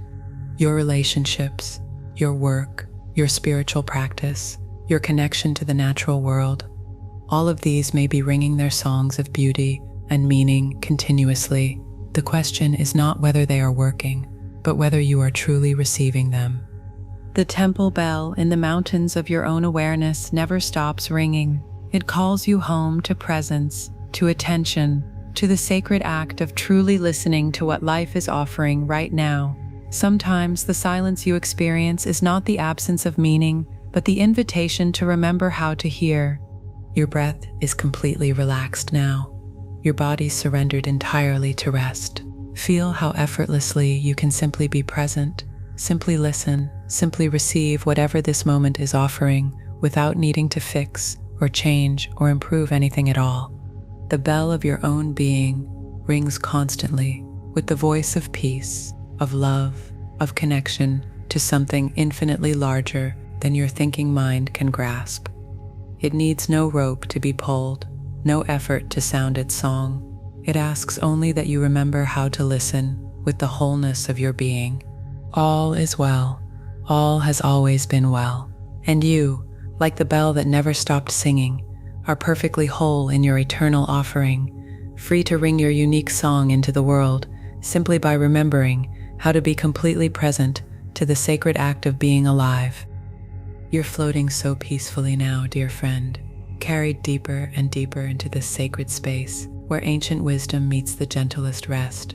Your breathing has a lovely rhythm, your body melting nicely into the support that holds you as we journey together to a sun-dappled monastery garden in medieval Japan, where the air is sweet with cherry blossoms and the eternal question of belonging is about to unfold in the most unexpected way. The story of the gardener's weeds. This is a story about something that lives at the very heart of your daily experience, dear listener. Those moments when you find yourself deciding what belongs and what doesn't, what should stay and what should go, what deserves your acceptance and what requires your resistance. A teaching about the mysterious wisdom that emerges when we stop being the judge of what the world should look like and start being the student of what it actually is. In the mountains south of ancient Kyoto, where bamboo groves whispered secrets to the wind and stone lanterns marked pathways through gardens that seemed designed by the hands of enlightened spirits, stood the monastery of Shorinji, The temple buildings, with their graceful curved roofs and weathered wooden posts, nestled into the landscape as if they had grown there naturally, like the ancient cedars that towered above them with their arms full of morning mist. The monastery was famous throughout the region, not for the scholarship of its monks or the severity of their practice, but for something far more unusual: its gardens. These were not the formal, carefully manicured spaces typical of temple grounds, but something altogether different, something that visitors found either deeply disturbing or profoundly moving, depending on the flexibility of their ideas about what a garden should be. The head gardener was an elderly monk named Tessin, whose age had bent his back into a gentle curve but left his eyes bright with the clarity of mountain streams. He had tended these gardens for over 40 years, moving through them each morning and evening with the unhurried grace of someone who had learned to see time as a circle rather than a line. His hands, gnarled like the roots of the ancient pines he loved, seemed to know secrets about growing things that couldn't be found in any book. But Brother Teshin's approach to gardening was unlike anything the younger monks had ever encountered. While every other monastery garden in Japan was maintained with meticulous precision, with every wayward shoot trimmed and every uninvited plant removed, Teshin's gardens followed a different philosophy entirely. He never pulled weeds. The younger monks, arriving at Shorinji full of enthusiasm for traditional monastic discipline, were initially scandalized by what they found. Here, growing alongside the carefully planted cherry trees and precisely positioned stones, were dandelions spreading their sunny faces toward the light. Wild morning glories climbed the bamboo fences, their blue and purple trumpets adding colors that no garden designer had planned. Moss crept over the stone paths in patterns that followed no human design, but seemed to possess their own organic logic. Brother Kenshin, who had arrived that spring, full of energy and traditional ideas about proper monastery maintenance, approached Teshin one morning as the old monk was watering a section of the garden where cultivated irises grew, side by side with what appeared to be common meadow grass. The morning air was thick with the perfume of jasmine and honeysuckle, punctuated by the crisp scent of pine needles and the earthy smell of damp soil. Dew still clung to every surface, turning spider webs into jeweled masterpieces and making the humble weeds sparkle like precious stones in the slanted morning light. Honored teacher, Kenshin said with the respectful tone he had been taught to use when addressing senior monks, "Perhaps you would like me to help you with the garden maintenance. I notice there are many plants here that seem to have, well, volunteered themselves." Teshin looked up from his watering, his face creasing into the kind of smile that held decades of gentle amusement at the certainty of youth. Water droplets caught in his sparse beard sparkled like tiny diamonds in the morning sun. "Ah, young brother," he replied, setting down his wooden watering bucket with the careful attention he gave to every gesture. "And which plants do you think have volunteered themselves inappropriately?" Kenshin gestured somewhat helplessly at the riot of growth around them. "Well, these dandelions, certainly, and these wild grasses, this moss growing across the stepping stones, these morning glories that are climbing the bamboo fence without permission. Surely these don't belong in a monastery garden." You know this impulse, don't you, dear friend? That immediate urge to categorize, to judge what belongs and what doesn't, to impose your vision of order on the beautiful chaos that life presents. That voice in your mind that constantly whispers, "This is right, this is wrong, this should stay, this must go." Teshin moved to a stone bench beneath a flowering cherry tree, whose petals drifted down like snow, carpeting the ground with pink and white softness. He patted the space beside him with the gentle invitation of someone who understood that the deepest teachings often required sitting still long enough to receive them. "Tell me, Brother Kenshin," Teshin said as they settled together beneath the falling blossoms, Who decided that dandelions don't belong in a garden? Kenshin was quiet for a moment, considering this question that seemed both obvious and somehow impossible to answer. Well, he said finally, everyone knows that dandelions are weeds. They grow where they're not wanted. They spread rapidly and take over spaces meant for more beautiful plants. Ah, Teshin nodded, thoughtfully. And who taught dandelions that they were weeds? Did someone hold a meeting with them to explain that their sunny faces and healing leaves were not welcome among the plants that humans have deemed acceptable? The morning breeze stirred the cherry tree above them, sending another shower of petals dancing through the air. Some landed on their robes, some on the carefully tended path, and some on the sprawling patch of dandelions that grew just beyond the formal planting area. The petals made no distinction between appropriate and inappropriate places to land. But surely, Kenshin persisted, his young mind working to understand this puzzle. There must be some order, some plan to a garden, otherwise it would just be wilderness. Teshin's eyes twinkled with the delight of someone who had been waiting years for exactly this question. And what, dear brother, is wrong with wilderness? Before Kenshin could answer, Teshin continued, his voice taking on the gentle rhythm of someone sharing a truth that had taken decades to discover. I have been watching these gardens for 40 years. Do you know what I have learned? He pointed to a section where formal stone arrangements were gradually being softened by creeping moss, where wild ferns had found homes between the carefully placed rocks, where the rigid lines of human design were slowly giving way to the curved organic patterns that nature seemed to prefer. I have learned that every plant that appears here has its own wisdom about where it belongs. The dandelions appear exactly where the soil needs their deep roots to break up compacted earth. The moss grows precisely where it's needed to prevent erosion and provide homes for tiny insects that feed the birds. The morning glories climb our fences just in time to provide shade for the more delicate plants beneath them. Your greater-than-conscious mind is receiving this teaching now, dear listener, as your body grows heavier with sleep and your awareness becomes more spacious, more receptive to truths that can't be grasped by the thinking mind alone. What if the things you've been trying to weed out of your life, the experiences you've been labeling as unwanted intruders, what if they too have their own perfect wisdom about where they belong? As the morning sun climbed higher, painting the garden in deeper shades of gold and green, Teshin led Kenshin on a walking tour of his unconventional paradise. They moved slowly along the moss-covered paths, stopping frequently for Teshin to point out examples of what he called the garden's own intelligence.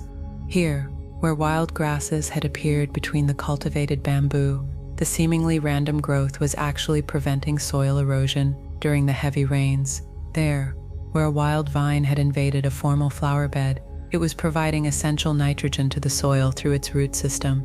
Everywhere they looked, what appeared to be chaos at first glance revealed itself as a deeper kind of order when viewed with patient, accepting eyes. You see, Teshin explained, as they paused beside a small pond where water lilies bloomed alongside what most gardeners would consider aquatic weeds. When I first began caring for these gardens, I spent my days fighting nature. I would pull and trim and control, trying to make the garden match the picture I carried in my mind of what it should look like.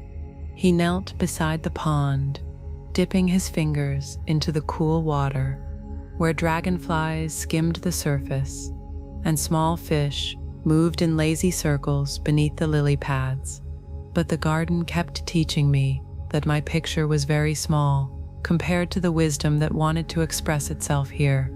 Kenshin watched as a butterfly landed on one of the weeds growing beside the pond, its wings brilliant orange and black against the simple green leaves. But how do you know when to intervene? Surely sometimes plants need to be managed, guided, helped. Ah, Teshin smiled, rising slowly from his kneeling position. Now you're asking the right question. The art is not in deciding what belongs, but in learning to see what wants to emerge. Sometimes a plant appears that truly is struggling, that has found itself in a place where it cannot thrive. Then, out of compassion, we help it find a better home. But this is very different from declaring something unwanted simply because we didn't plan for it. As they continued their slow circuit of the gardens, the day grew warmer and the air filled with the drowsy buzz of bees moving from flower to flower without any apparent concern for whether the blooms they visited were cultivated or wild. The fragrance of jasmine grew stronger as the sun warmed the vines, mixing with the green scent of moss and the sweet perfume of the cherry blossoms that continued their gentle rain of petals. "I have learned," Teshin continued, his voice taking on the dreamy quality of someone sharing a deep meditation, "that gardens, like lives, are not problems to be solved, but mysteries to be entered. When I stopped trying to control what grew here and started listening to what wanted to grow, everything changed." He paused beside a gnarled pine tree that had clearly never been pruned or shaped, its branches reaching in directions that followed no human aesthetic, but possessed their own wild beauty. This tree taught me that what we call imperfection might actually be uniqueness. What we call disorder might actually be a more complex kind of order than our minds are ready to perceive. You understand this, don't you, dear friend? As you float deeper into rest, you can feel how this teaching applies to the garden of your own life. All those experiences you've been trying to weed out, all those aspects of yourself you've been attempting to trim and control and reshape, what if they too have their own perfect wisdom about where they belong in the ecosystem of your being? The afternoon sun was beginning to slant through the trees when they completed their circuit of the gardens and returned to the stone bench beneath the cherry tree. The ground around them was now thick with fallen petals, creating a carpet so beautiful that it seemed almost sacrilegious to step on it. Yet Teshin walked through the petals with the same reverence he showed everything else, understanding that beauty was meant to be lived with, not preserved behind barriers. "There is one more thing," Teshin said, as they settled once again beneath the flowering tree. "The garden has taught me something about time that I could never have learned from books." He gestured toward a section of the garden where what had clearly once been a formal arrangement of stones was now partially covered by moss and small wildflowers, the human design slowly giving way to patterns that seemed to follow the logic of water and wind and the subtle influence of roots growing deep beneath the surface. "I used to think my job was to maintain the garden exactly as it had always been, to preserve some ideal state and prevent change from occurring. But the garden taught me that preservation and change are not opposites.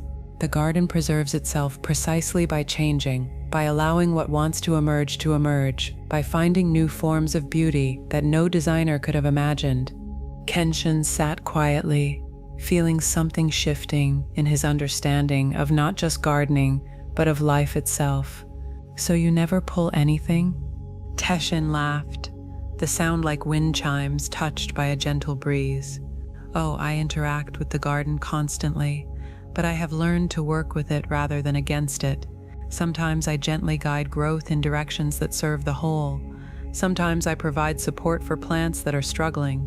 Sometimes I create spaces for new possibilities to emerge. But I no longer waste my energy fighting what wants to happen." As the sun began to set behind the mountains, painting the sky in shades of orange and purple that seemed to echo the colors of the wildflowers scattered throughout the garden, Tessin offered one final teaching. "The garden has taught me that acceptance is not passive. True acceptance is a form of active love. When we truly accept what is, we create space for what wants to become. When we stop fighting reality, we can begin to dance with it." Your deepest mind is integrating this wisdom now, as you drift toward the most restful sleep. The garden of your own being doesn't need to be weeded and controlled and forced into someone else's idea of what it should look like. It needs to be loved, accepted, allowed to express its own unique form of beauty. All those parts of yourself you've been trying to eliminate, All those experiences you've been labeling as mistakes or failures or unwanted intrusions. What if they are actually expressions of your soul's own wisdom about what needs to grow in the soil of your life? What if your supposed imperfections are actually your most authentic offerings to the world? Feel this understanding settling into your bones now as your body releases completely into rest. You are not a problem to be solved, but a mystery to be entered. You are not a garden that needs constant weeding, but a wilderness that knows its own perfect way of flourishing. The dandelions of your difficult experiences, the morning glories of your unexpected passions, the wild grasses of your unconventional thoughts, all of these belong in the garden of your being. They are not invasive species, but expressions of the deeper intelligence that knows how to create beauty from the raw materials of an authentic life. Your breath is nicely relaxed now, your awareness expanding like moss spreading across stone, claiming its natural territory with gentle persistence. You don't need to decide what belongs in your life and what doesn't.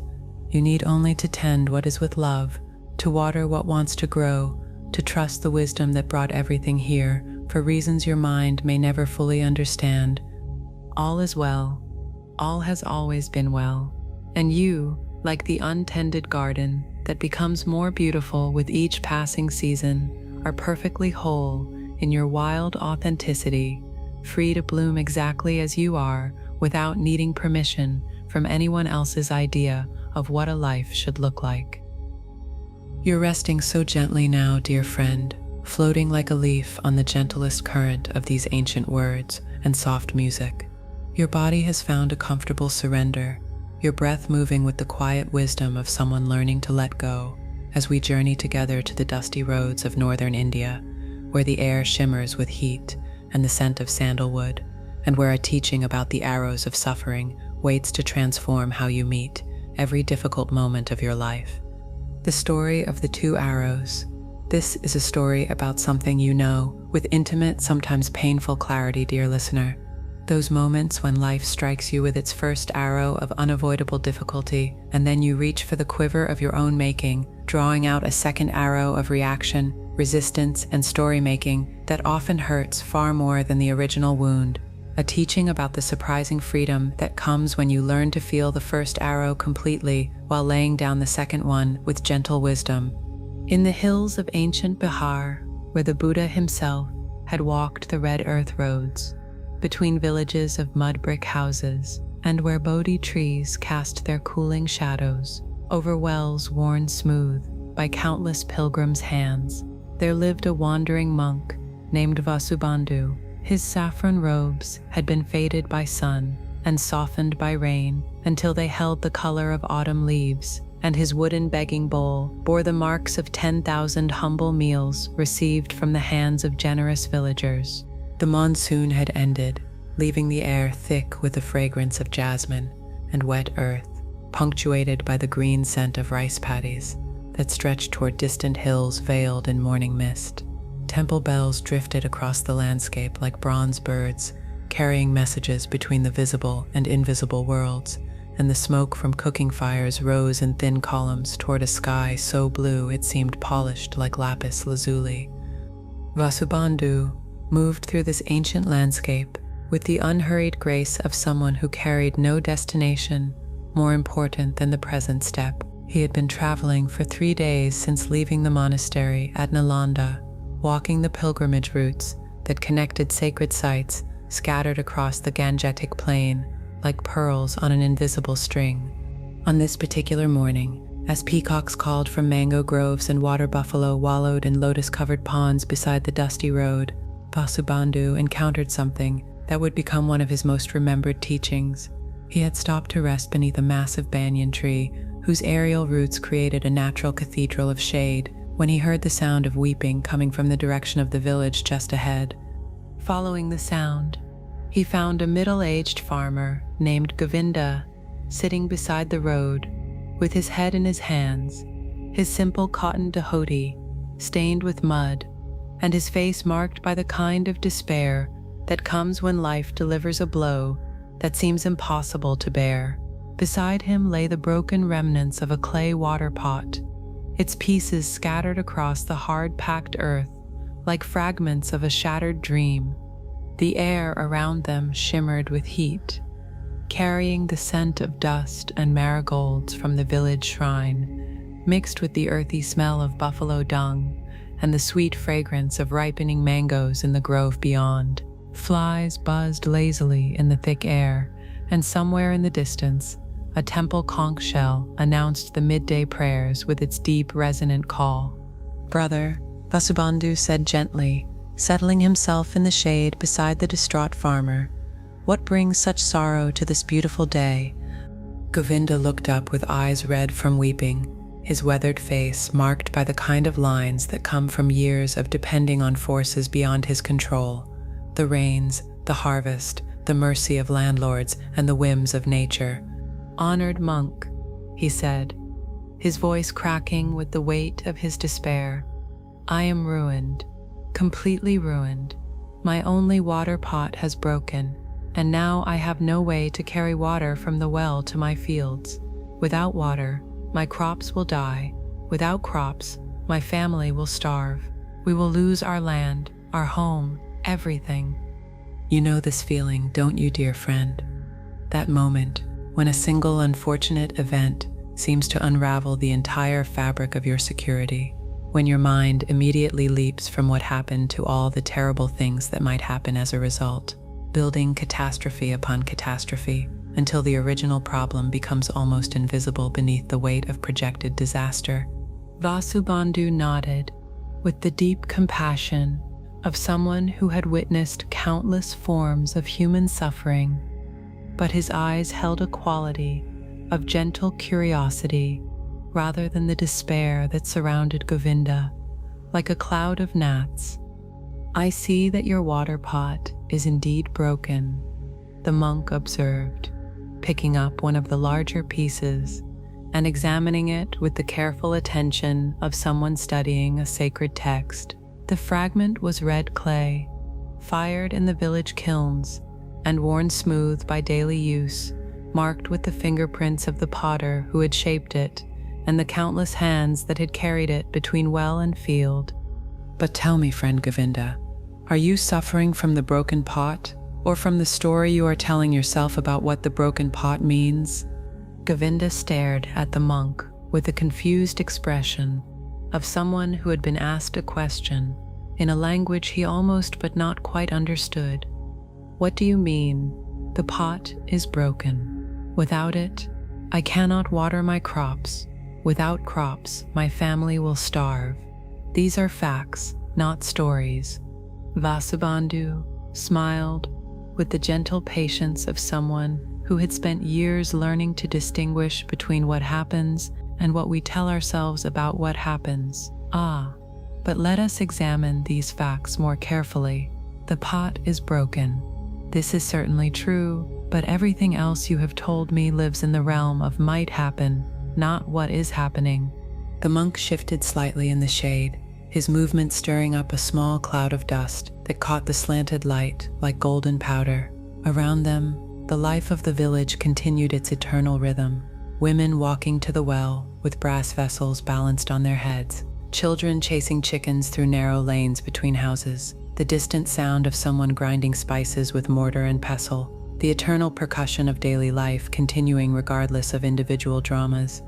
"Let me tell you about the 2 arrows," Vasubandhu said, his voice taking on the musical quality that marked the transition from ordinary conversation to teaching.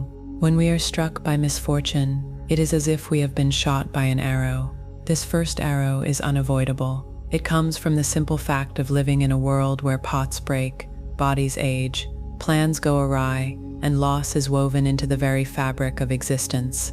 He picked up a small stick from the ground and drew a simple figure in the dust, a person with an arrow striking them.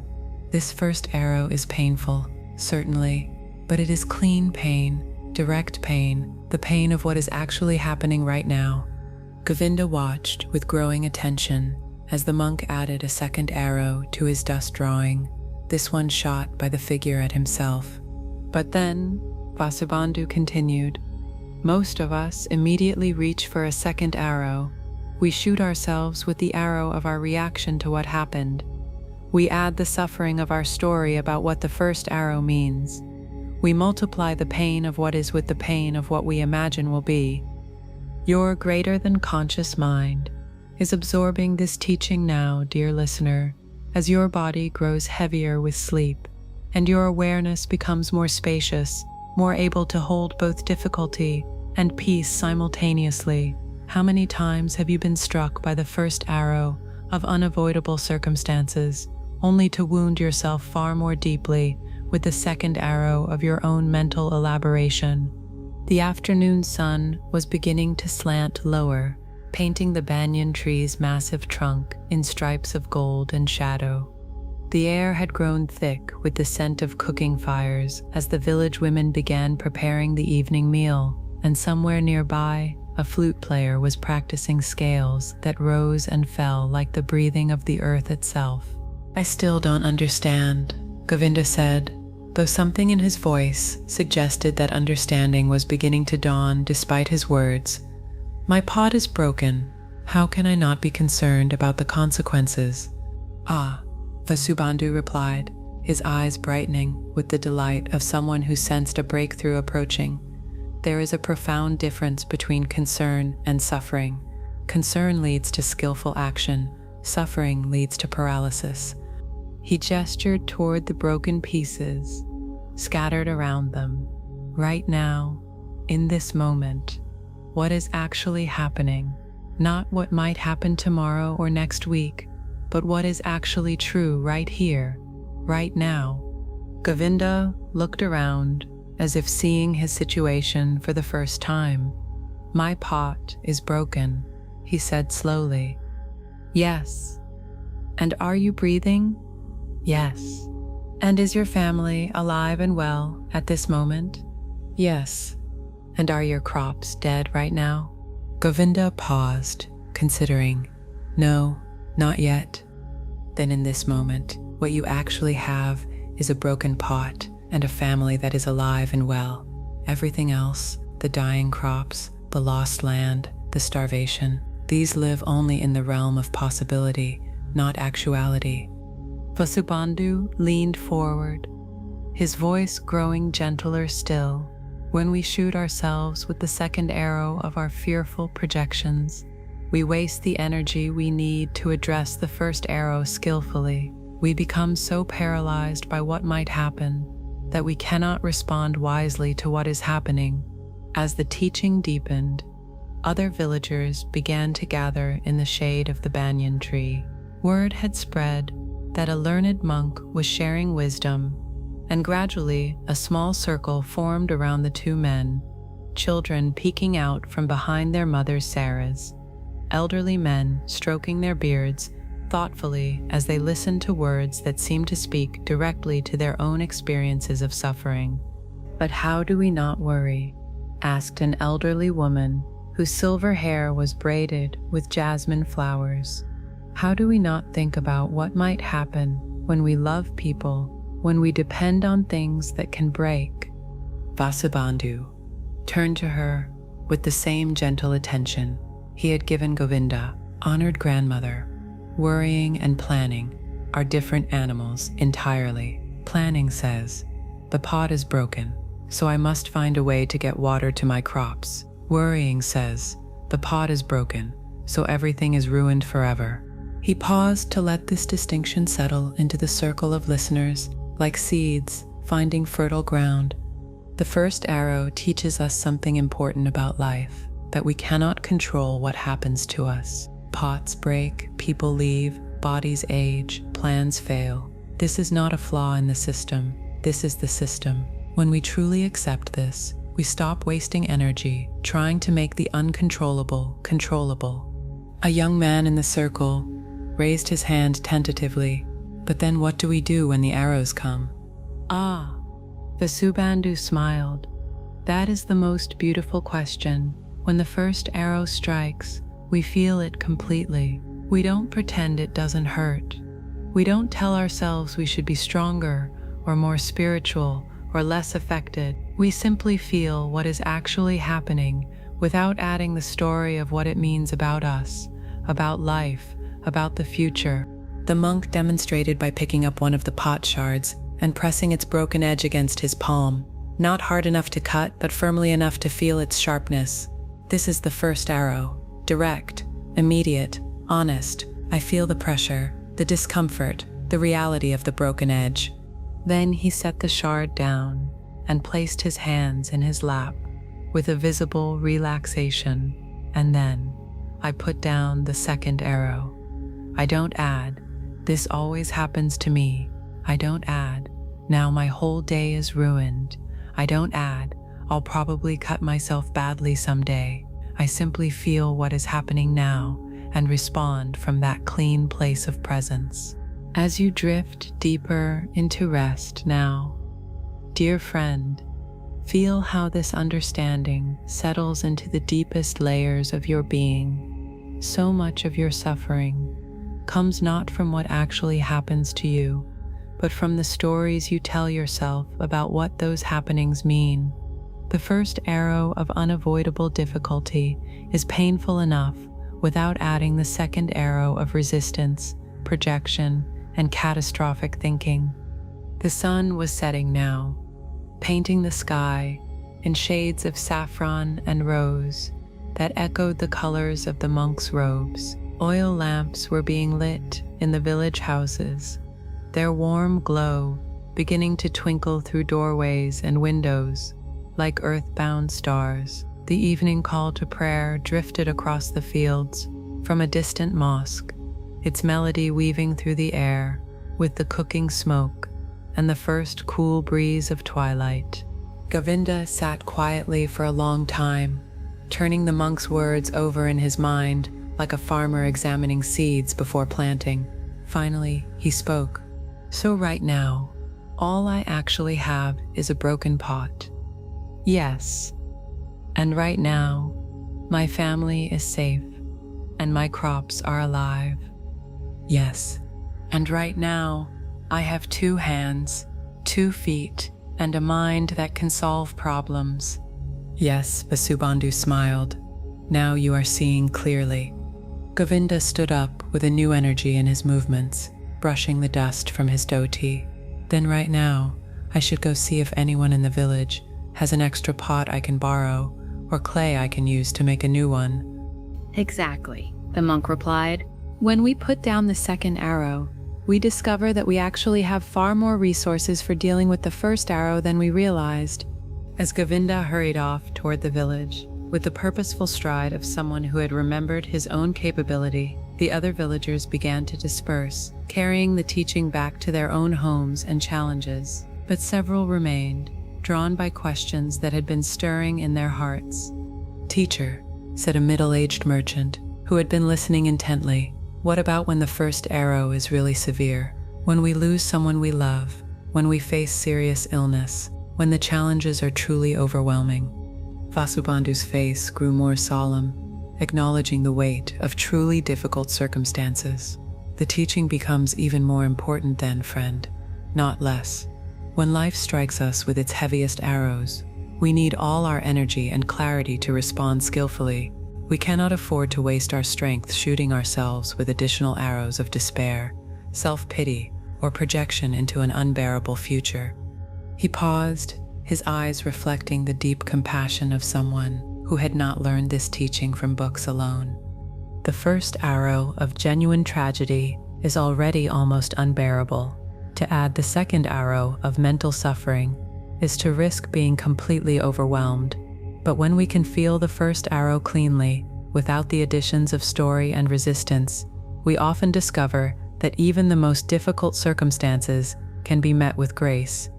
Your deepest mind is integrating this profound understanding now, as your body settles more comfortably into rest. You have been carrying so many second arrows, dear friend.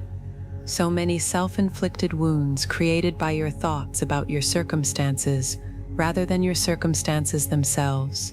You can lay these down now. You can feel what is actually happening without adding the story of what it means about your worth, your future, or your ability to handle life. The stars were beginning to appear in the darkening sky as the monk prepared to continue his journey, but before leaving, he offered one final teaching to the few villagers who remained. "Remember," he said, his voice carrying clearly in the still evening air, "the goal is not to become someone who never gets hit by the first arrow. The goal is to become someone who doesn't shoot themselves with the second one. Life will continue to bring challenges, disappointments, losses. This is not a failure of your spiritual practice. This is life practicing you." He shouldered his simple bundle and picked up his walking stick, worn smooth by countless miles of pilgrimage. The freedom you seek is not freedom from difficulty, but freedom within difficulty, not the absence of arrows, but the wisdom to feel them cleanly and respond from presence rather than panic. As he walked away into the gathering darkness, his final words drifted back like incense on the evening breeze. When you learn to put down the second arrow, you discover that you are far stronger, far more resilient, far more capable of love in the face of loss than you ever imagined. Feel this truth settling into your being now as you drift deeper into rest. You are not responsible for the first arrows that life shoots your way, but you have complete sovereignty over whether you shoot yourself with the second ones. You can feel your feelings without adding the suffering of resistance. You can face your challenges directly without multiplying them through projection and story. The awareness that you are is spacious enough to hold both the arrow of what happens and the peace that remains untouched at your center. You don't need to be invulnerable to find rest. You need only to stop adding unnecessary suffering to unavoidable pain. Your breath is relaxed just right for now, your body settling comfortably. As you drift, you are learning what the monk taught beside that dusty road, that the second arrow is always optional, always a choice, always something you can lay down in favor of meeting what is with the clean clarity of presence. All is well. All has always been well. And you, like the farmer who discovered his own resourcefulness when he stopped shooting himself with arrows of despair, are perfectly capable of meeting whatever life brings with wisdom, grace, and the surprising strength that emerges when you stop fighting what is and start dancing with what wants to become.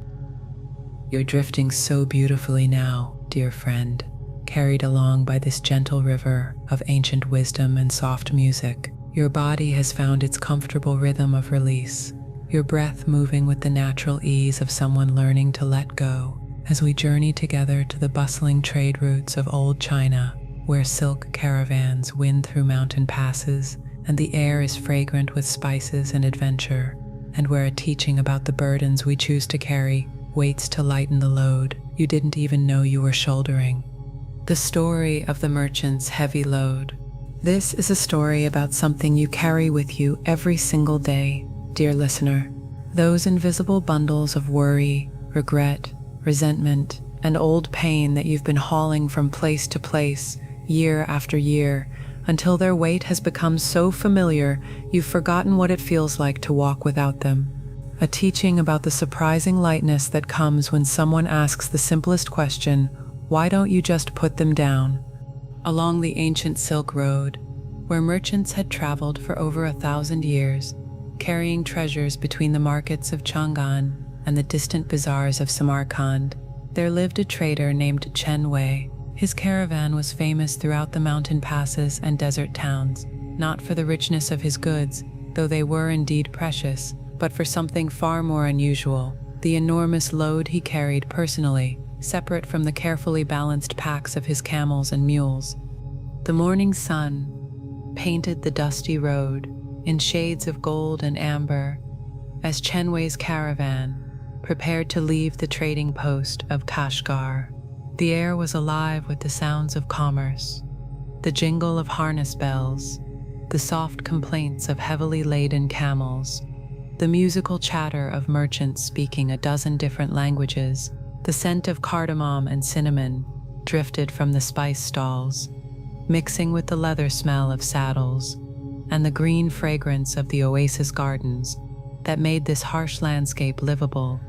Chen Wei moved through the morning preparations with the efficient grace of someone who had been making this journey for 20 years. But unlike his fellow merchants who carried only what was necessary for the road, Chen Wei shouldered burden after burden that seemed to have nothing to do with trade. First, he strapped to his back a large wooden chest, ornately carved, but clearly very heavy, its brass corners dulled by years of travel. This chest, he explained to curious fellow traders, contained the letters his father had written to him before dying 10 years ago, letters filled with disappointment about Chen Wei's choice to become a merchant rather than a scholar. He carried them everywhere, he said, to remember his failures as a son. Next, he hefted onto his shoulders a canvas bag stuffed with what appeared to be broken pottery. These, he told anyone who asked, were the fragments of a beautiful vase he had accidentally broken in the home of a potential business partner 5 years ago. The accident had cost him a lucrative contract, and he carried the pieces as a reminder of his clumsiness and poor judgment. Around his waist, he wrapped a heavy rope, to which were tied dozens of small iron weights. Each weight, he explained, represented a business decision he regretted, a friendship he had damaged through carelessness, a moment when he had spoken harshly to his wife or shown impatience with his children. The rope had grown longer and heavier with each passing year until it required considerable effort simply to walk. You know this weight, don't you, dear friend? Perhaps not in such visible form, but you understand the feeling of carrying invisible burdens from place to place, season to season, year after year, the mistakes that replay in your mind, the relationships that ended badly, the opportunities you missed, the words you wish you could take back, all of it traveling with you like a caravan of regrets following wherever you go.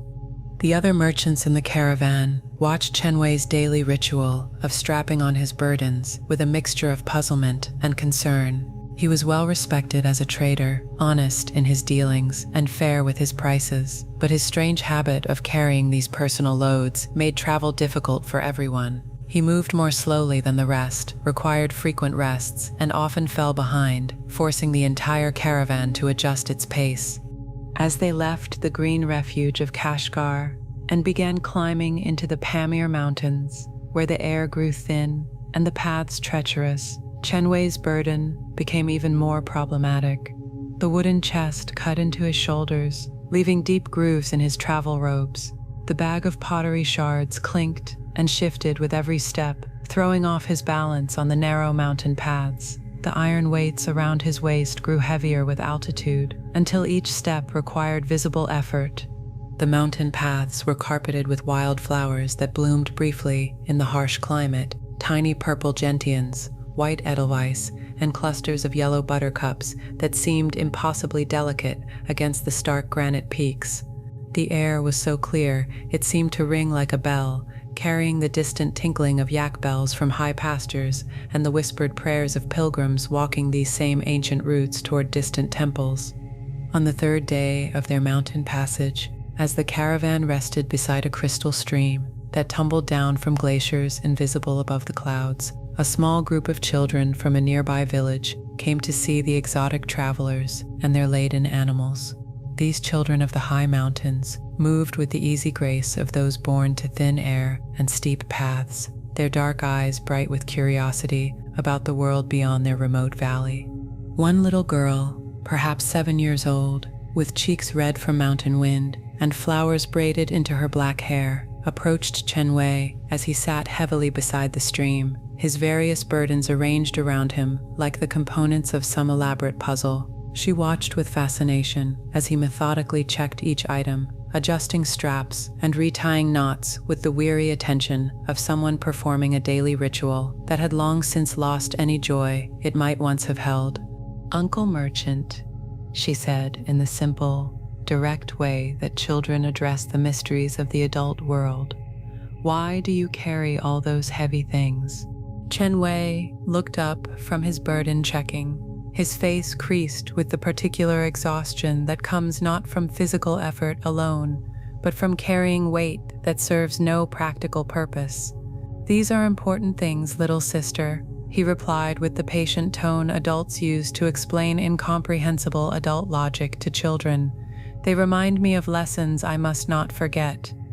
The child tilted her head like a bird, considering a particularly interesting insect around them. The mountain stream continued its eternal conversation with the stones, and somewhere high above, an eagle called across the vast spaces between peaks. "But uncle," she said with the devastating clarity that only children possess, "why don't you just put them down?" Your greater than conscious mind is receiving this simple question now. Dear listener, as your body settles more deeply into rest, when was the last time someone asked you why you don't just put down the burdens you've been carrying? When did you last consider that the weight you've grown so accustomed to might actually be optional? Chen Wei stared at the child as if she had spoken in a language he almost but not quite understood. Put them down? The thought was so foreign to him that for a moment he couldn't even process what she meant. "But if I put them down," he said slowly, "how will I remember the mistakes I've made? How will I learn from my failures? How will I ensure I don't repeat the same errors?" The little girl sat down beside him on a sun-warmed boulder, her legs swinging freely, unconcerned with the philosophical weight of their conversation. "Do you remember how to walk, uncle?" "Of course." "Do you carry the shoes from when you were learning?" Chen Wei blinked, startled by the unexpected comparison. "No, those shoes would be too small now, and unnecessary. But you still remember how to walk?" "Yes." The child picked up a smooth pebble from beside the stream and examined it with the intense focus that children bring to simple objects. "Maybe," she said thoughtfully, "you learned the lessons already. Maybe carrying the mistakes around is like trying to wear baby shoes." As the afternoon progressed and the caravan prepared to continue its journey through the high passes, Chen Wei found himself unable to shake the child's question. Put them down. The idea felt simultaneously impossible and strangely appealing, like being offered a gift he wasn't sure he deserved to receive. That evening, as the caravan made camp in a meadow surrounded by peaks that caught the last light like enormous prayer flags, Chen Wei sat apart from the others, looking at his collection of burdens with new eyes. The wooden chest that had seemed so important that morning suddenly looked like what it actually was, a box full of old papers from a dead man who had never understood his son's dreams. The bag of pottery shards appeared not as sacred reminders, but as broken pieces of something that was already long gone. The iron weights around his waist clinked softly as he shifted position, and for the first time in years, he really heard the sound they made. It was not the music of wisdom or remembrance. It was simply the sound of metal dragging against metal, of unnecessary weight, making every movement more difficult than it needed to be. One of his fellow merchants, an elderly man named Lu, who had been traveling these routes for even longer than Chen Wei, approached the small fire where Chen Wei sat, contemplating his burdens. Thinking about what the child said, Liu asked, settling himself with the careful movements of someone whose bones had been jarred by too many mountain paths. Chen Wei nodded, surprised that his internal struggle had been so visible. "I knew a merchant once," Liu said, his voice taking on the rhythmic quality of someone settling into a story, who carried a bag of salt from the Dead Sea. He had bought it in a moment of homesickness, planning to cook with it when he returned to his family. But the journey took longer than expected, and by the time he arrived home, the salt had hardened into one solid block, useless for cooking. Liu poked at the fire with a stick, sending sparks dancing up toward the emerging stars. But he kept carrying that bag of salt on every journey after that, convinced it was precious because of all the effort he had put into transporting it. He carried it for 15 years, until his back was bent and his steps were slow, and finally someone asked him the same question that child asked you today. "What happened?" Chen Wei asked, though he suspected he knew the answer. He left the bag by the side of the road, just set it down and walked away. And you know what? He immediately remembered why he had become a merchant in the first place, not to carry old salt around, but to discover new flavors. As you drift deeper into sleep now, dear friend, feel how this understanding settles into your being. How much old salt have you been carrying? How many hardened chunks of past experience that once seemed precious, but have long since lost any nourishment they might have offered? How much effort are you spending transporting things that no longer serve any purpose except to slow your journey? The stars above the mountain camp were so bright, they seemed close enough to touch, unmarked by any city lights, hanging in the thin air like jewels scattered across black silk. The night was filled with the soft sounds of animals settling into rest, the distant murmur of conversations around other campfires, and the eternal whisper of wind through the high passes. Chen Wei lay awake for a long time, listening to these sounds and feeling the weight of his burdens, even while lying down. The straps had left permanent grooves in his shoulders. The rope around his waist had created calluses on his hips. His entire body had adapted to carrying weight that served no useful purpose except to remind him of pain he had already learned from. In the deepest hours of the night, when the moon had set and only starlight illuminated the meadow, Chen Wei rose quietly and walked to where his burdens lay, stacked beside his sleeping roll. One by one, he examined them in the silver light, asking himself the child's simple question, "Why don't you just put them down?" The wooden chest full of his father's disappointed letters, the lesson about family expectations and the courage to follow one's own path. Hadn't he learned that already? Hadn't he built a successful business despite his father's disapproval? Hadn't he found ways to honor his father's memory without carrying the weight of that old disappointment? The bag of pottery shards from the broken vase, the lesson about careful attention and respect for others' property, hadn't that accident taught him to be more mindful in business relationships? Hadn't he become known for his respectful dealings with clients? Why did he need to carry the broken pieces of one mistake when he had demonstrated countless times that he had learned from it? The iron weights, representing every regret, every harsh word, every moment of impatience, each lesson learned, each behavior changed, each relationship repaired where possible. Why carry the weight of old mistakes when he could carry forward only the wisdom they had provided? As dawn began to paint the eastern peaks in shades of rose and gold, Chen Wei made a decision that would transform not just the remainder of this journey, but every journey that followed. He left the wooden chest beside the mountain stream after removing one letter, not one of disappointment, but one where his father had expressed pride in Chen Wei's determination. He scattered the pottery shards among the wild flowers, keeping only a small piece, smooth enough to use as a reminder of mindfulness, light enough to carry without burden. He untied the rope of iron weights and left them arranged in a circle around a small cairn of stones, creating an impromptu monument to lessons learned and carried forward in the heart rather than on the back. When the caravan stirred to life and began preparing for another day's journey, Chen Wei stood taller than he had in years. His fellow merchants noticed immediately that something had changed, though it took them a moment to realize what was missing. "Where are your collections?" asked Lu, though his tone suggested he already knew the answer. "I put them down," Chen Wei replied simply, and the lightness in his voice was audible to everyone who heard it. As they continued their journey through the high passes, Chen Wei moved with a freedom he had forgotten was possible. Without the constant weight pulling at his shoulders and dragging at his waist, he could appreciate the beauty of the landscape they were crossing. He noticed the way morning light turned the glacier-fed streams into ribbons of liquid silver. He heard the wind songs that the peaks sang to each other across the vast spaces. He remembered why he had fallen in love with the traveling life in the first place.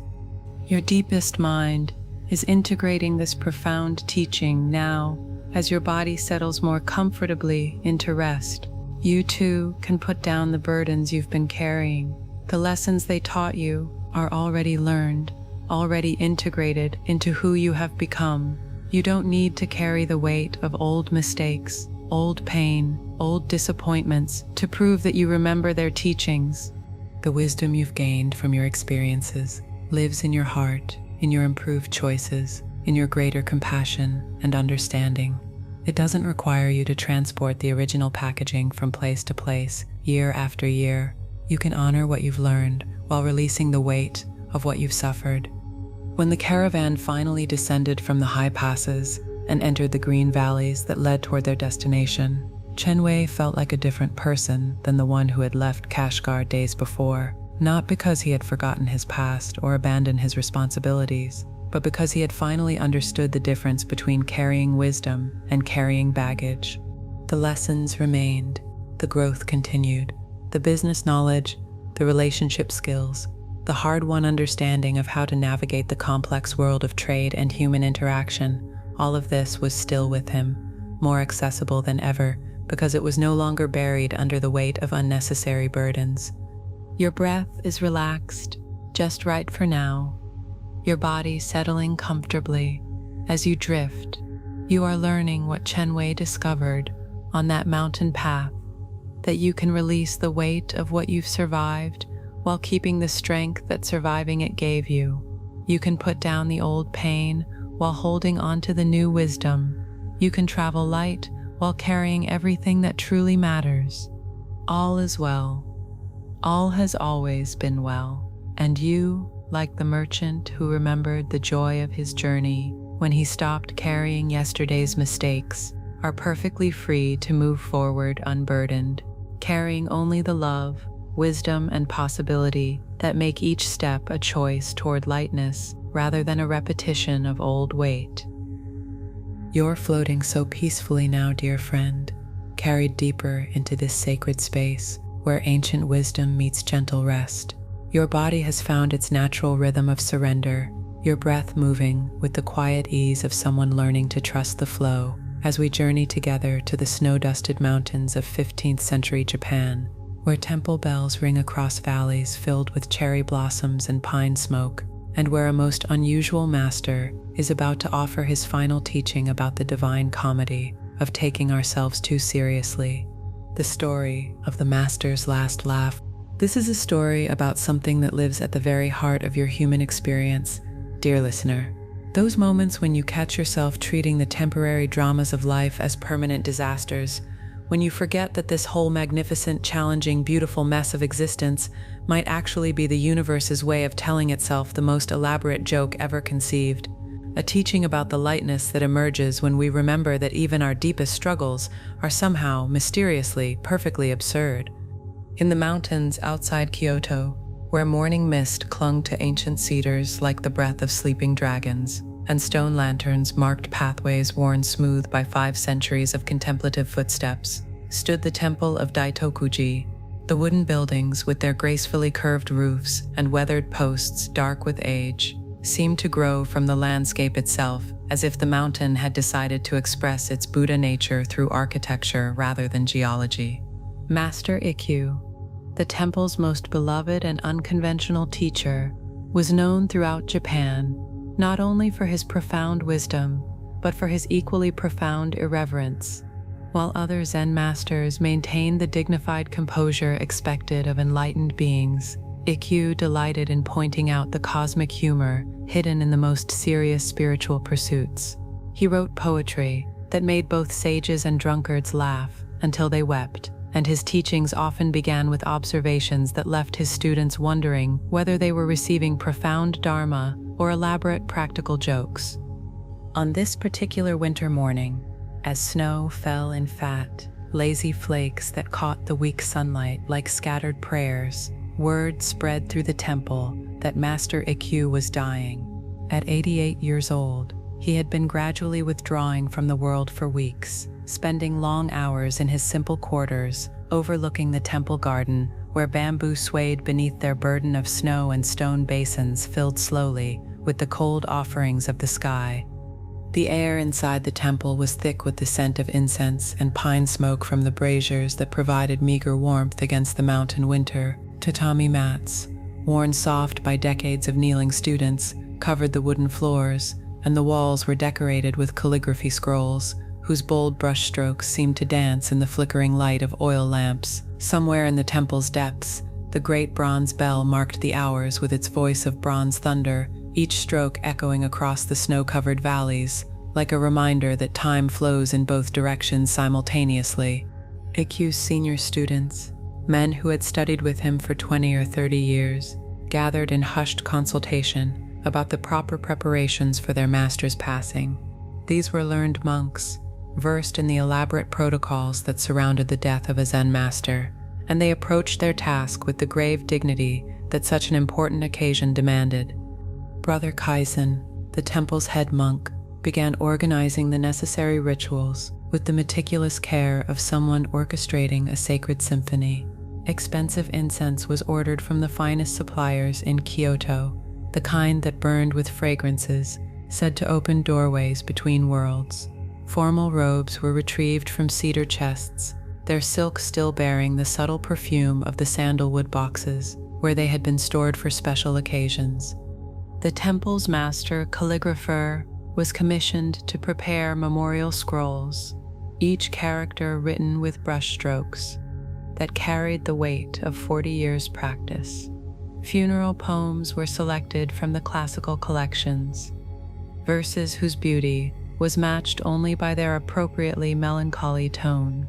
Messages were sent to other temples throughout the region, inviting distinguished masters to attend the ceremonies that would mark Ikkyu's passage from this world to whatever realm awaited beyond the veil of ordinary perception.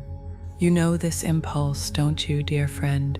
That desire to meet life's most profound moments with appropriate solemnity, to match the gravity of death with preparations elaborate enough to honor what is being lost. That sense that if we can just arrange everything perfectly, if we can respond to mystery with sufficient ceremony, somehow we can control what cannot be controlled. As the preparations intensified, the temple filled with an atmosphere of religious importance that would have impressed any visiting dignitary. Flower arrangements appeared in alcoves, their precise asymmetry speaking of seasons passing and the temporary nature of all beautiful things. The altar was adorned with offerings, perfect oranges arranged in wooden bowls, rice cakes shaped like lotus petals, cups of tea that steamed in the cold air like prayers made visible. Special meditation cushions were arranged for the visiting masters who would attend the funeral, each position carefully calculated according to the complex hierarchies of religious rank and spiritual achievement. The temple bell was polished until it gleamed like captured moonlight, ready to announce the master's departure with the kind of resonant dignity that marked the passing of truly enlightened beings. But as the day progressed, and the preparations grew more elaborate, something unexpected began to emerge from Ikkyu's quarters. At first, it was barely audible, above the rustling of silk robes and the whispered consultations of the organizing monks. A soft sound, rhythmic and mysterious, that seemed to emanate from the room where the dying master lay surrounded by his closest disciples. Brother Kaisen paused in his arrangement of the ceremonial implements, tilting his head to listen more carefully. The sound grew slightly louder, and suddenly he recognized what he was hearing: laughter, not the gentle, wise chuckling of a sage contemplating the mysteries of existence, but the full-bodied, helpless laughter of someone who had just encountered the most delicious joke imaginable. The sound was so unexpected, so completely inappropriate to the solemn atmosphere they had been cultivating, that several monks stopped their preparations entirely and stared toward Ikkyu's quarters with expressions of confused concern. Was the master perhaps experiencing some form of delirium in his final hours? Had his approaching death affected his mind in ways that required medical attention? Your greater-than-conscious mind is receiving this teaching now, dear listener, as your body grows heavier with sleep and your awareness becomes more spacious. How often do we miss life's most profound teachings because they arrive wearing the wrong costume, speaking in the wrong tone, approaching from directions we weren't expecting wisdom to come from. The laughter continued, growing stronger rather than weaker, until it became impossible to ignore. Other sounds joined it, the rustling of bedding, the scrape of wooden sandals on tatami, and what sounded unmistakably like someone slapping their knee in appreciation of an excellent joke. Finally, Brother Kaisen could stand the mystery no longer and approached the sliding door that separated Iku's room from the main hall. "Master," he called softly, his voice carrying both concern and confusion. Are you well?" The laughter paused for a moment, replaced by the sound of someone taking a deep, satisfied breath after a good bout of hilarity. Then Iku's voice emerged, warm and clear, and completely unlike what anyone expected from a dying man. "Kaisen, dear Kaisen, please come in and bring the others. I have something wonderful to show you." When the senior monks slid open the door and entered the master's quarters, they found a scene that challenged everything they thought they knew about appropriate deathbed behavior. Iku sat upright on his futon, his eyes bright with delight, gesturing animatedly toward the window that looked out over the temple courtyard where their elaborate preparations were taking place. The room was filled with the soft light of late afternoon, golden and warm despite the snow falling outside. The air held the subtle fragrance of the cypress wood from which the building was constructed, mixed with the green scent of tatami and the faint sweetness of plum blossoms that bloomed even in winter outside the master's window. Iku's few possessions were arranged around him with characteristic simplicity: his worn meditation cushion, a single scroll painting of a laughing Buddha, and a teacup so perfectly ordinary it seemed to glow with the beauty of things that make no effort to be special. "Look," Iku said, pointing toward the courtyard where monks hurried back and forth with ceremonial implements and flowers, and all the paraphernalia of religious dignity. "Look at all this fuss, all these preparations, all this solemnity. It's the most wonderful comedy I've ever seen."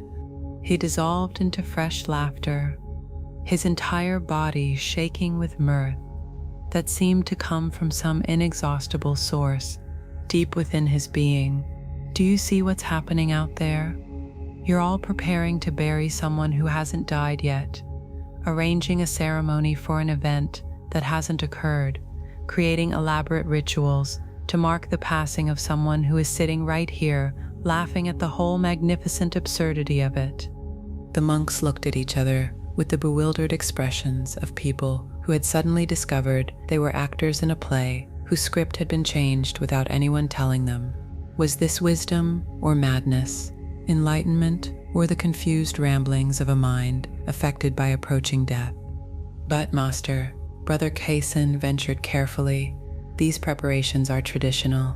They honor the importance of your teachings, the significance of your life, the respect we all feel for your spiritual achievements."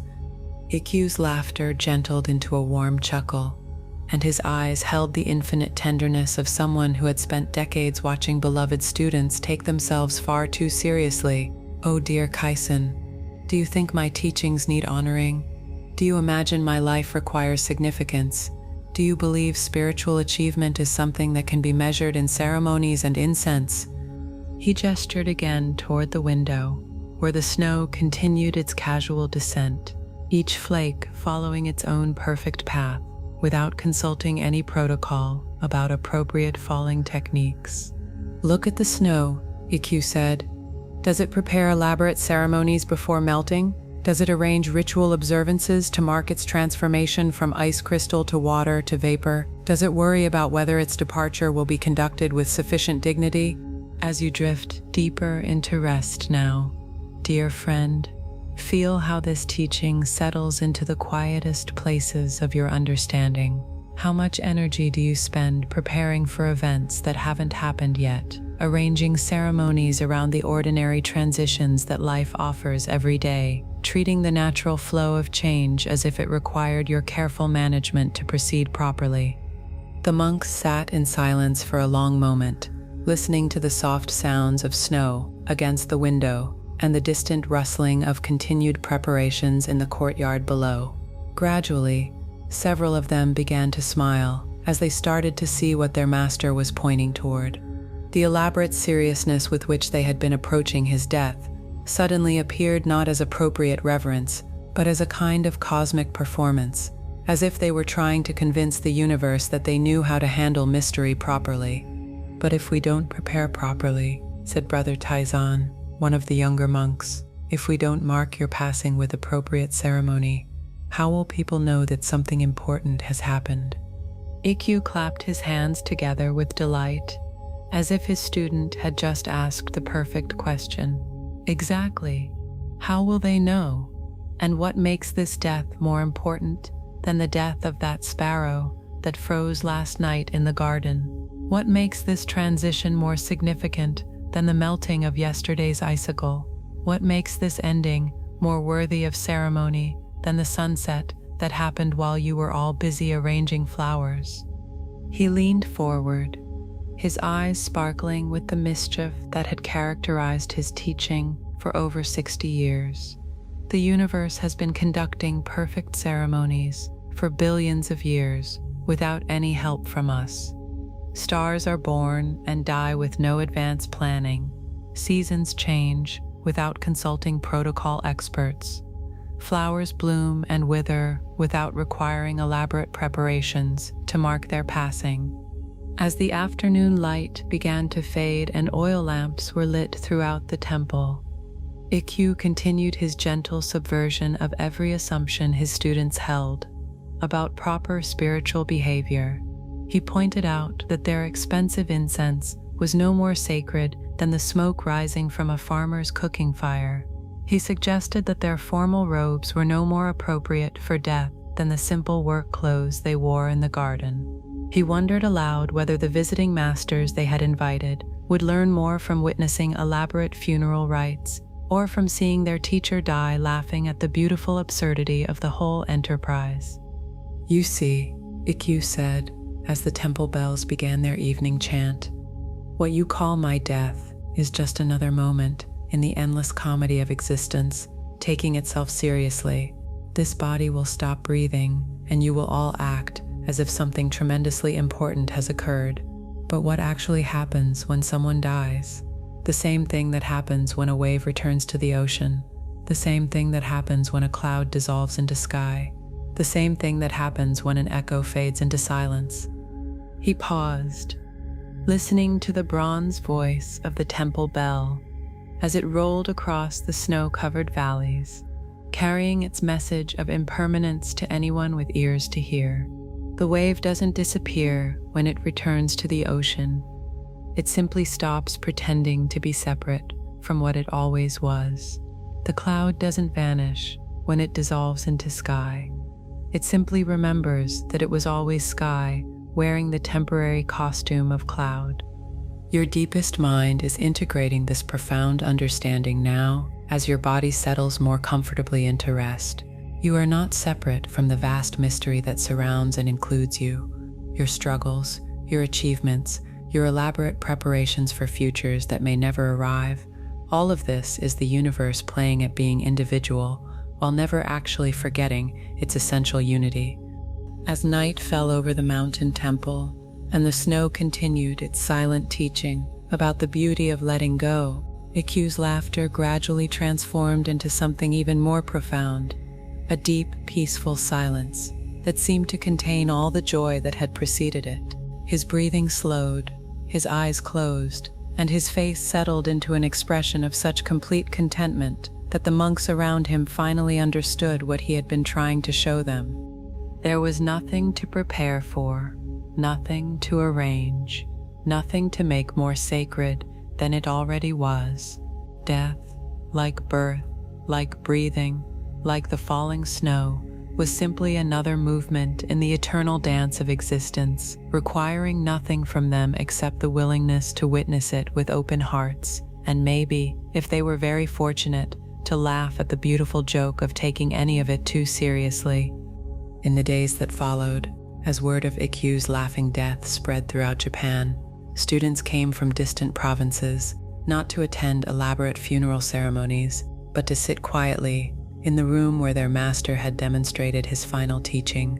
They came to learn what he had discovered, that the deepest wisdom often wears the clothing of simplicity, that the most profound truths frequently arrive disguised as humor, and that the ultimate spiritual achievement might be the ability to laugh lovingly at our endless attempts to make the sacred more sacred than it already is. The expensive incense was eventually used, but not in solemn ceremony. Instead, it was burned during ordinary meditation sessions, where students discovered that its fragrance was no more blessed than the scent of wood smoke from the kitchen fires. The elaborate funeral preparations were quietly put away, replaced by simple gatherings where people shared stories of their teacher's irreverent wisdom and laughed until they cried at the memory of his final perfect joke. Your breath is relaxed just right for now, your body settling comfortably as you drift. You are learning what Master Ikkyu knew, that life is far too important to be taken seriously, far too sacred to be approached with anything less than the lightness of someone who understands that the whole beautiful, tragic, magnificent mess of existence is actually an elaborate form of cosmic play. You can stop preparing so carefully for futures that exist only in your imagination. You can release the weight of making everything more significant than it needs to be. You can trust that the universe knows perfectly well how to conduct its ceremonies without your anxious assistance, and your only job is to show up with an open heart, and whenever possible, a willingness to laugh at the beautiful absurdity of being human. All is well, all has always been well, and you, like the master who died laughing at his own funeral preparations, are perfectly free to meet whatever comes with the lightness of someone who has remembered that even the most serious moments of life are secretly invitations to discover the joy that lives at the heart of all existence. Continue to rest now. Let the music and the binaural beats play till the end, and know that all is well.